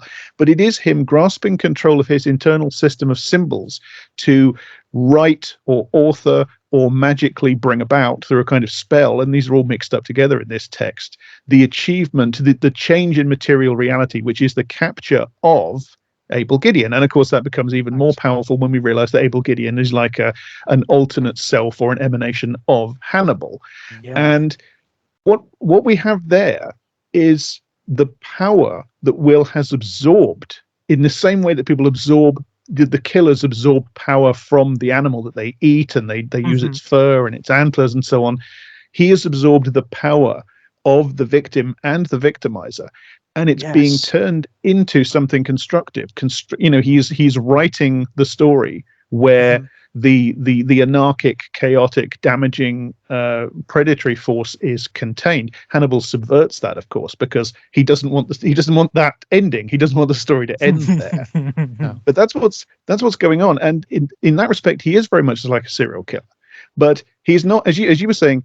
It's not that he's been made evil by contact with evil. No. By contact with evil, he has internalized the symbolic system that has enabled him to combat it. And even the expression of the symbolic system in terms of the program, where his is it's always water. Exactly. It's water. And Hannibal's is really fire. Interesting in this. Hannibal's is fire in this episode, of course. I mean, he very much so when he incinerates. I've forgotten her name. Georgia Machin. Georgia, yes. Of course, another sacrificial image. It's another element of the spell, right? But then if as it develops, as Hannibal and Will's relationship develops, the idea of them being fire and water. I mean, it's if that's their symbolism, then it makes kind of sense. It does. It really does. It's almost a shamanistic voyage that Will is going on, and the whole notion of him being feverish, of him operating in an hallucinatory state, feeds into that. And he lives in a kind of tundra. He lives amidst ice, which is the stable state of water. Before there's another key reference towards the end of Releves, which is that he's a fisherman. So that leads him. That semiotic and symbolic set of associations leads him from hunting to fishing to the lure, which is what leads him to understand the truth about who Abigail is. And also the line, I think, which again helps us navigate this idea that this isn't about looking at a monster and finding a monster. It's a very interesting line in itself. It's the exchange where she asks him about hunting. He says, "No, I fish." Now, he makes a nuance there. Yeah. It's load again. There's about three meanings going on in that exchange. There's a certain amount of denial. There's a certain amount of nuance. There's a certain amount of framing things slightly differently to what the framing that is thrown at you, which is very much how Will operates anyway. I mean, that's his whole function in a sense. Yeah. And then that leads us back to Bedelia and Hannibal, the idea of she can nuance something he says, and then suddenly there's a revelation, something is revealed about him. So these things, they're there. I mean, whether they're all intended or not, or it's just because of the texture that it's operating in, and then it doesn't really matter. But it does feed into that idea of magic in the true sense, but the shifting around of symbols, and therefore the understanding of symbolic language and so on. Whether it's intentional or not, the writers do start to realize it later on. Certainly around season 3, they start to realize. I mean, in a sense, just go for it. They go full bore. Storytelling isn't like that, of course. It's not about us knowing the full intention behind every word. Of course. You're already in the environment where suddenly everything can start to sound pregnant with certain meanings, or Absolutely, yeah. look as though it's pregnant with certain meanings anyway. It's already in the air. There's something about how many times have you read back your own stuff and gone, my God, that's more connected so than I many thought when I wrote it? So many times. In fact, I think I'm quite brilliant, even though when you're actually writing it, you didn't think that. Yeah. You know you didn't make that connection whilst in the process of writing. It's the third read back, and you go, oh, because obviously it's part of what we're doing with this text. That's it. You're reassembling and building bridges. And there's something very wonderful about Hugh Dance's performance here when he's in the antler room and he's having these escalating revelations. He's trying to sort of think through the fog of his encephalitis, his fever. And it's not a revelation in the sense that he realizes what the truth is. He already knows. He already knows what the truth is. He has known for a long time. But I've got to hand it to him actually, because I think it's a thankless. I mean, I don't know who would take this role on. It's hard. It's hard. It's hard to do, just purely from an actor's perspective and watching another actor thing. It doesn't bring you. There's no joy. You don't get the joy in watching Will that you get in watching Hannibal or Chilton or Abel Gideon. It's the difficulty of trying to represent that kind of character as well. That's there. The fact, I mean, playing the danger of playing illness very often with actors is you get ill. It's it's completely psychosomatic. Actors don't like to play having viruses or fevers in plays or because I'll end up ill. It always happens. Interesting. So he's signed up to something where you think you're put through the grinder here, and it's thankless. And you don't have, if you do have moments, for example, of say humor, it's very acidy. I mean, it's very so fair play to him. It's a very funny when he's being an asshole. Yeah, exactly. Yeah. So fair play to him, because it's not a role I think many actors would actually relish taking on. It's very complex. Be the money, or you feel like I've really got. I wonder if I can do this. Of course, very hard to pull off. It's that whole thing of playing against a character like Hannibal as well, isn't it? Yeah, and, because he's got the marquee value. He's Hannibal, and he's going to get the best lines and the best. It's so tricky. It is tricky, but I think he does a very good job of it, because I really do think they balance this show beautifully. Oh, I mean, he doesn't have. It's kind of interesting sometimes. I mean, I know I'm not in the thick of acting anymore. I just do it occasionally now, but. And certainly not to this level, not to this profile. But you when you watch things and go, you admit to yourself, I wouldn't like to do this. And you always feel that, because of course this whole thing that actors should just be up for everything, and everything's a challenge. You should stretch yourself. But there's so much you go, God. And Will Graham is definitely one of those roles where I wouldn't have liked to have done this. No. If I'm being completely Hannibal honest as to well, myself. Right? Hannibal as well, right? That must have been a consideration, because you're stepping into. I mean, I'm not the biggest fan of Anthony Hopkins' performance as Hannibal personally, but it is one of those performances that's in the public consciousness, isn't it? Everyone it's an interesting knows. one, George. I don't know if I necessarily believe actors when they say that, I was a bit worried. I don't think actors really like that. I think they're more concerned about, for example, the Will Graham thing. Am I going to be able to pull this off? Because it's actually very, very hard to do. I think actually when actors, if someone's told you're the next Hamlet, you go, great. that Jonathan Pryce was a very famous Hamlet, and Derek Jacobi was a very famous Hamlet. David Warner was a very famous Hamlet, and an acclaimed Hamlet. But still, your first reaction is go, "Fuck yeah, brilliant. Bring it on!" Excellent. Or but they say at press junkets, "Oh yeah, it was very, I was very worried because of course such and such stamped so hard on that role." It's like they don't really think that. They don't care.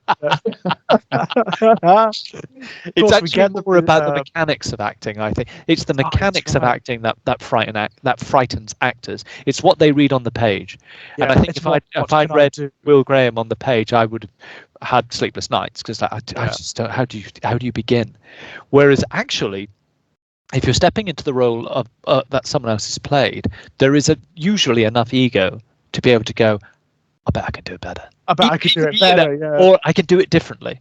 Yeah. Or I can be clever. I can go nowhere near how that person played it. But I think it's actually it's just my feeling on it. I think it's actually a little less frightening than actually what you read on the page. Interesting. There's certain things you're like, oh, I wouldn't like to do that. That's too difficult. We've got the return of Freddy Louns in this episode, of course, Yeah. who has been a little bit absent recently. Who gets a great scene with Abigail, again, loaded with meanings, loaded with. Yeah. I mean, I love that. A wonderful scene with Jack Crawford as well. Interrogating her, Yes, standing up to Jack a little bit, which I like. I mean, and actually proving that she's really smart. I mean, beneath whatever else. And in a strange way, she's kind of right so often. Yeah, so often. She knows what's going on. Yeah. I love the bit where she says so to him, right Abigail in the is one of sense those of smart not girls correct. that hasn't realised that smart girls grow up to be smart women and, Yeah. remember all the tricks that they used to use. Also, I love that. So unlike the other characters, she's not pussyfooting around the issue. No. She just says, "Did Abigail kill Nick Boyle?" She just asks him. She just says. And it's like we was talking about Crawford last week. answer. She's a character without hypocrisy. Yeah. And therefore got a makes lot her a of strange kind of integrity. inversion of Hannibal. And I think it's one of the reasons that they could have pushed that relationship far more if they'd wanted to go down really interesting. They could have done, yeah. There's a really interesting note in Roti where she gets the fake phone call from Abel Gideon pretending to be this professor, and Freddy knows exactly who he is, and she's read his learned scholarly paper. She is not at all what she appears to be. She appears to be, or at least everybody treats her as if she is just this bottom feeder tabloid reporter. Yeah. She has a great Gossip deal pages. of. She's a serious criminological student, and she's actually got a lot of integrity. She's not just interested in writing the book. She wants to understand what actually happened, and in her own quiet way, she is chipping away at working it out. She's clever enough to know that actually that medium for her is a way to make her name in a curious way. Yeah. That she was on a more respectable publication, she wouldn't be able to do the things that affords her to do, which actually gets her into places. She will use it as a stepping stone. It is. She knows it's a cheap brag. She's using it as a stepping stone herself. Well, it's There's so much more to her, well, isn't it? It really tells on the hypocrisy because their lives professionally surrounded by dead bodies and photographs of dead bodies, just like she does. The only thing that she does different is that she makes their stuff public. That's what they don't like. That she opens their little secret world to the rest of the world, and she dares to be on the outside looking in and thinking about it as well and judging it. Because their dialogue to each other can be very tawdry and full of puns and bad jokes, and of course it taps into that gallows humor. Well, we've got to kind of be like this because we're surrounded by death and mutilation all the time. But as you say, all she's doing is just taking that same that same form, but just to everyone. Well, she's she's cracked the private world. She has worked out what Alana Bloom hasn't worked out, which is that Will has something of a psychopath about him. Yeah, it does have that potentiality. She's worked out Abigail. She's worked out Abigail quite a long time ago, it seems. And she also, later on in season 2, she works out Hannibal. Yeah. She works out Hannibal quite early on, and nobody's listening to her. Nobody's listening to her. It's a terrific repurposing of that character compared to backed by the authority novel. Of the state. Yeah, compared to the novels and the because in the novels, I mean, actually, the Freddy Louns character in the novel is actually really icky when you read it, not just because of the character, but the way Harris frames the character. It's almost like, oh well, they deserved this. Yeah, it's like no, they really, really didn't. Know, they're a gutter journalist, but they didn't deserve that. No, but that is definitely how the novel frames it. But whereas here, I mean, funnily enough, I mean, we've said it before, but Freddy Louns here is, I mean, despite the way the other characters treat her, the text actually treats her quite well. he does tend to come out on top quite often. Yeah. I mean, what this is really, not only with the Freddy Louns character, but as an entire piece, is something that I think it was you, Jack, actually was saying this quite recently about we can have all these fascinations with certain texts, be they novels or television drama or film or whatever, but with a vast number of them, it's because we want to get in there and rearrange them. Yeah, they're not quite what we want, or sometimes they fall very short of what we want. But they have the things in them that fascinate us, and we just want to get in there and scramble, rather, as Abel Gideon does with Chilton. Yes, yeah. This is what this series is. It is about its whole endeavour. It's got into Thomas Harris's work. And it has scrambled it, rearranged it, deconstructed it, reconstructed it, turned it upside down. It's doing that thing that I've often said that we want to do. Or you illustrated, you were saying, well, I like this text, but actually 2/3 of the reason I like it is because I want it completely changed. Absolutely. And there's not many examples of this. No, there really that's aren't. Perhaps one of the other reasons that it does become an obsessive draw. I think that's it. It's so unusual, isn't it? I don't think I've ever really encountered anything quite like it. And certainly not on the same scale. I mean, I know when I originally approached it, I was very, very skeptical. I mean, look how much further it goes than, say, something we mentioned in a previous episode, which, even though it got the flag, the Last Jedi. It didn't go very far. No, and I don't want to get us hung up on the Last Jedi again, but no. just as an aside, it doesn't go very far at all. It's small fry. This really gets in there. It subverts on so many levels. So many levels, to the point I think where we've lost Jack again, haven't we? I think we have. It directly references the original text and also the other adaptations of the original texts, and says, actually, we're doing things a little bit different, and in fact, we believe we're doing them a little bit better.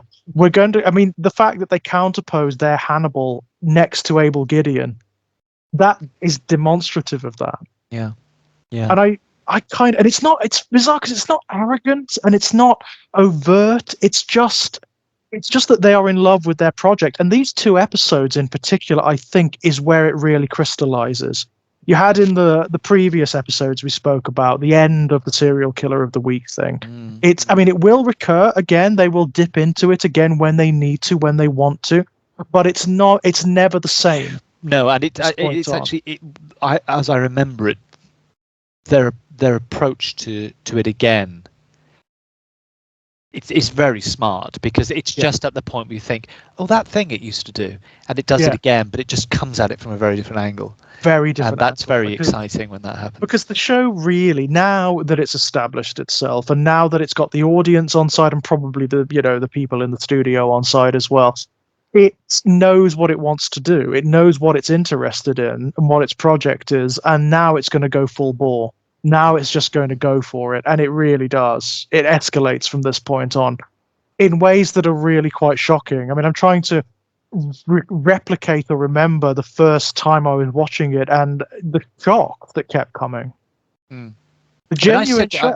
I said to you in the back chat that I guess one of the other things about this that makes it so substantial and fascinating, and therefore why we're even doing this project, is the other thing I can think of recently. Well, it's not that recent, it's about 10 years old, but I do say this about, I'm always late to things, and I said in the chat we were having, is that having read, certainly as a teenager, a lot of Philip K. Dick, and I'd read The Man in the High Castle many times, I didn't watch the series until relatively recently. Nice. And that series does a similar thing to Hannibal insofar as it gets into Dick's novel. And I mean, Dick's novel hasn't really got a plot. No, it's got a lot of very interesting things going on, but plot is not a consideration for him. No, it wasn't a preoccupation of Dick. No. And this television version of The Man in the High Castle from a few years back, it gets into his text, and it pushes a plot into it, and it changes characters around, and it does all the things that Hannibal does. Except its fuel is soap opera, right? And it's one of the things that Hannah and so much television of this century, this kind of novelistic form of television, this this sort of prestigious high-end television, it's still the plasma is soap. Yeah, the fundaments are soap opera, right? Hannibal isn't. Hannibal is one of the only examples of and I say the Man in the High Castle absolutely gets in, and there was a great deal about the series I liked. There were things about the adaptation that I thought were just meandering, or they were so plugged into soap. And soap has its place, but of course, what soap is just how do you keep a narrative going? Yeah. And how do you keep the narrative turning? And it's got to turn so many beats in so many intervals, which is a bit of a different situation to what goes on in Hannibal. Yeah. I mean, in Hannibal, in many respects, it's the anti-soap opera, isn't it? So it's not interested in maintaining status quo, for example. Yeah, that's kind of its uniqueness. It's a big element of soap opera. I mean, right? either you make something. To reset, yes, either you make something of it, as David Lynch does in Twin Peaks, where he's poking at soap opera. He's using it. He's very consciously using it. But even a series, I think another very strong series from the Deadwood series, a bit older again, but even that's using elements of it. Of soap opera, but it's not in the plasma of Hannibal, it seems, at all. No, I mean, Hannibal is interested in elaboration more than anything, isn't it? I mean, it does this thing that if you ever did it in like creative writing class, they'd tell you off. They tell you, no, it's against the rules. You don't do this. Where it elaborates and extrapolates madly rather than erring on the side of concision and clarity. It just goes with its own enthusiasms. So character motivations are not clear.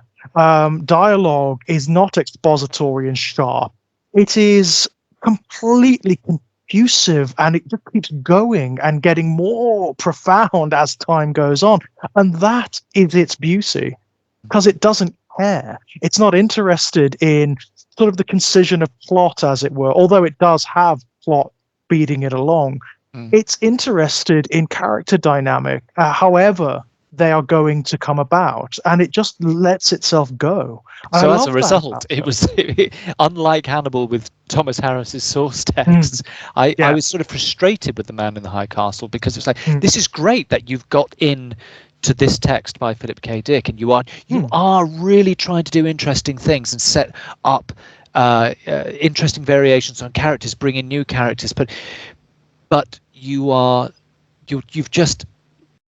heaved in so much soap opera, and in a very, very predictable and banal way. Because there are, I mean, it's not my go-to thing, but there is soap opera out there, and there has been soap opera through time, which has done interesting things. It can never sustain it, because obviously it's an open-ended narrative. It has to keep going, and of course it ends up on the rocks. But there are certainly times in certain soap operas where they can hit something. Oh, right, we're really cooking with gas now. We're not doing the obvious things. And yet an awful lot of these kinds of programs are just drawing on its fundamentals, kind of without much subversion. Yeah, that's the problem, isn't it? They're using it as kind of, as I say, it's kind of like it's like the plasma, or it's the stream by which they can push through the story. And that's what I think makes this stand out, because absolutely, it's just not. It's where The Man in the High Castle sort of fell short for me. It was like, at times it's like, yes, yes. Oh, you all know, but why are you doing that? No, and why are you doing that for so many episodes? The elements are here. It could have gone down that route. It absolutely could have gone down that route. I mean, like especially if they conceived of the sort of central romance between Hannibal and Will as exactly that early on. The romance, you could have had the whole angle of actually following Freddy Louns to her place of work and the dynamics of the place of work and her trying to get the story, the lone wolf journalist getting the story. They don't do that. No, at least not in the obvious sense. Not in the obvious way. No, it's potentially there. Yeah, it's potentially there, but it doesn't go with it. It doesn't run with it in a standard way. It doesn't even run. I mean, it does the love triangle thing, which it technically is very soap opera, but in its way, in its own it does fashion. it in a very clever and beautiful way. But I think this is almost to try and justify why perhaps you keep going back to it. Maybe so. Maybe this is your therapy session, George. I think I'm just basically telling you that it doesn't operate like any other program, even the programs that do the kind of thing that it's doing with its source text, then they don't do it in this fashion. No, I think you're right. I think you're absolutely right, and I think that's part of the problem. To be honest, I do find there are certain texts that ruin me for others.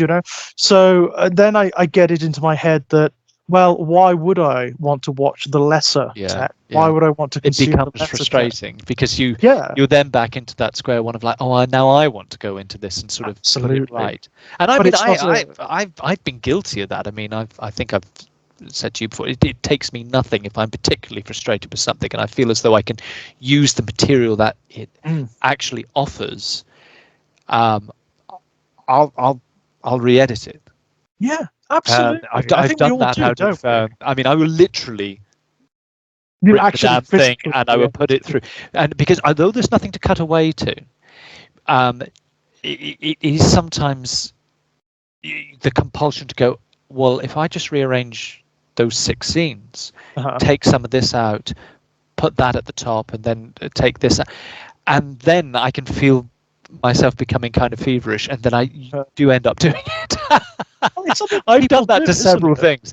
I mean, the fan edit culture is out there, but I can understand why, because you're just like, I know how that could work better for me. Absolutely, and some people have done better jobs than the paid editors. I mean, there's a very infamous cut of the Star Wars prequels that makes them a million times better. Really? A million times better. There's a fan edit, cuts out almost all of the Attack of the Clones, almost all of it, and leaves it to implication, and it worked. Yeah. It's so bizarre. It's almost an entirely redundant film, like an entire block of film in the middle of those prequels that's almost completely redundant. But yeah, no, I think you're right. And that's why this works so well. I think that's what it is, why I keep coming back to it, because there's not much about it I really do want to get in there and change. I love what they've done here. I absolutely love this piece of work. They've done the work. They've done the work of going in and with that original text. It's just beyond what should be. That's right. And it shines such a, I mean, not to get too negative about it, but it shines such an unflattering light on the vast majority of its contemporaries. It makes a lot of other television look pretty lazy and uninspired to my eye, barring the obvious exceptions, things like the new Twin Peaks, which was phenomenal. There's not much that stirs me like this does. No. There's just not much that does it in the same way and to the same depth and degree.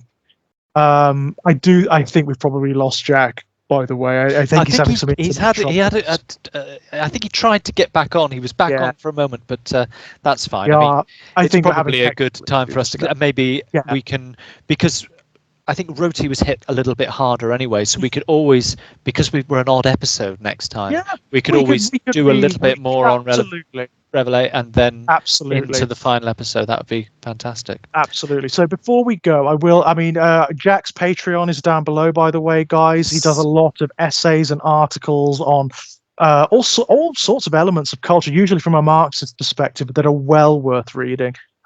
His podcast, I Don't Speak German, is back up and running. It is alongside. He runs. There was a hiatus, wasn't there? But there was. It's very good. Despite the subject matter, it's actually very, very good and very entertaining. Yeah. Links to all of that below, guys. Before we go, Elliot, is there anything you want to pimp out? No, I've absolutely not. Not at all. No, I'm not really doing anything. Okay, I don't it's know. not a problem. I'm almost retired. Oh, Jack, you're back. No, I'm just the I'm hanger back on. just in time to say goodbye. Well, we're basically saying, because you're having such difficulties, and because we've got an odd episode next time, that maybe we could do the bulk of Revelate with that final episode. So we'll have you back on and without any internet issues. Hopefully. Yeah, what do you think, Jack? Yeah, sure. Yeah, I mean, if we plan for just the next two as usual, we can maybe talk a bit do a little recap. Relevate, yeah, if it comes up. Excellent. That sounds great. As for myself, guys, it's the same as usual. I'm here on the Exaggerated Elegy channel. There are video game Let's Plays. There are lots of podcasts like this where we talk about fiction and media and all sorts of things.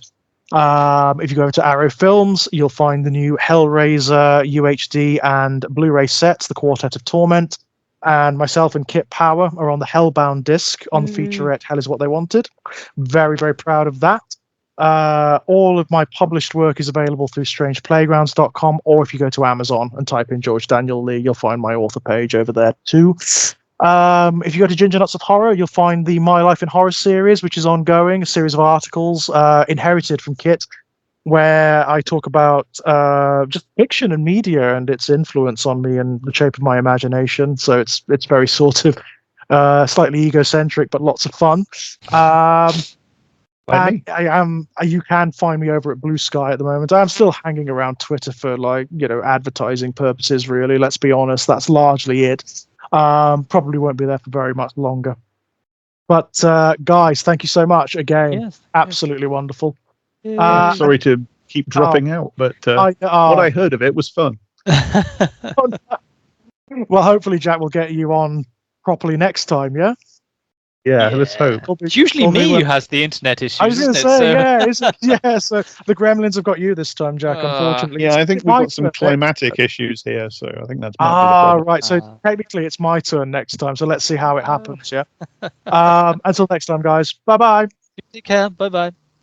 Bye-bye.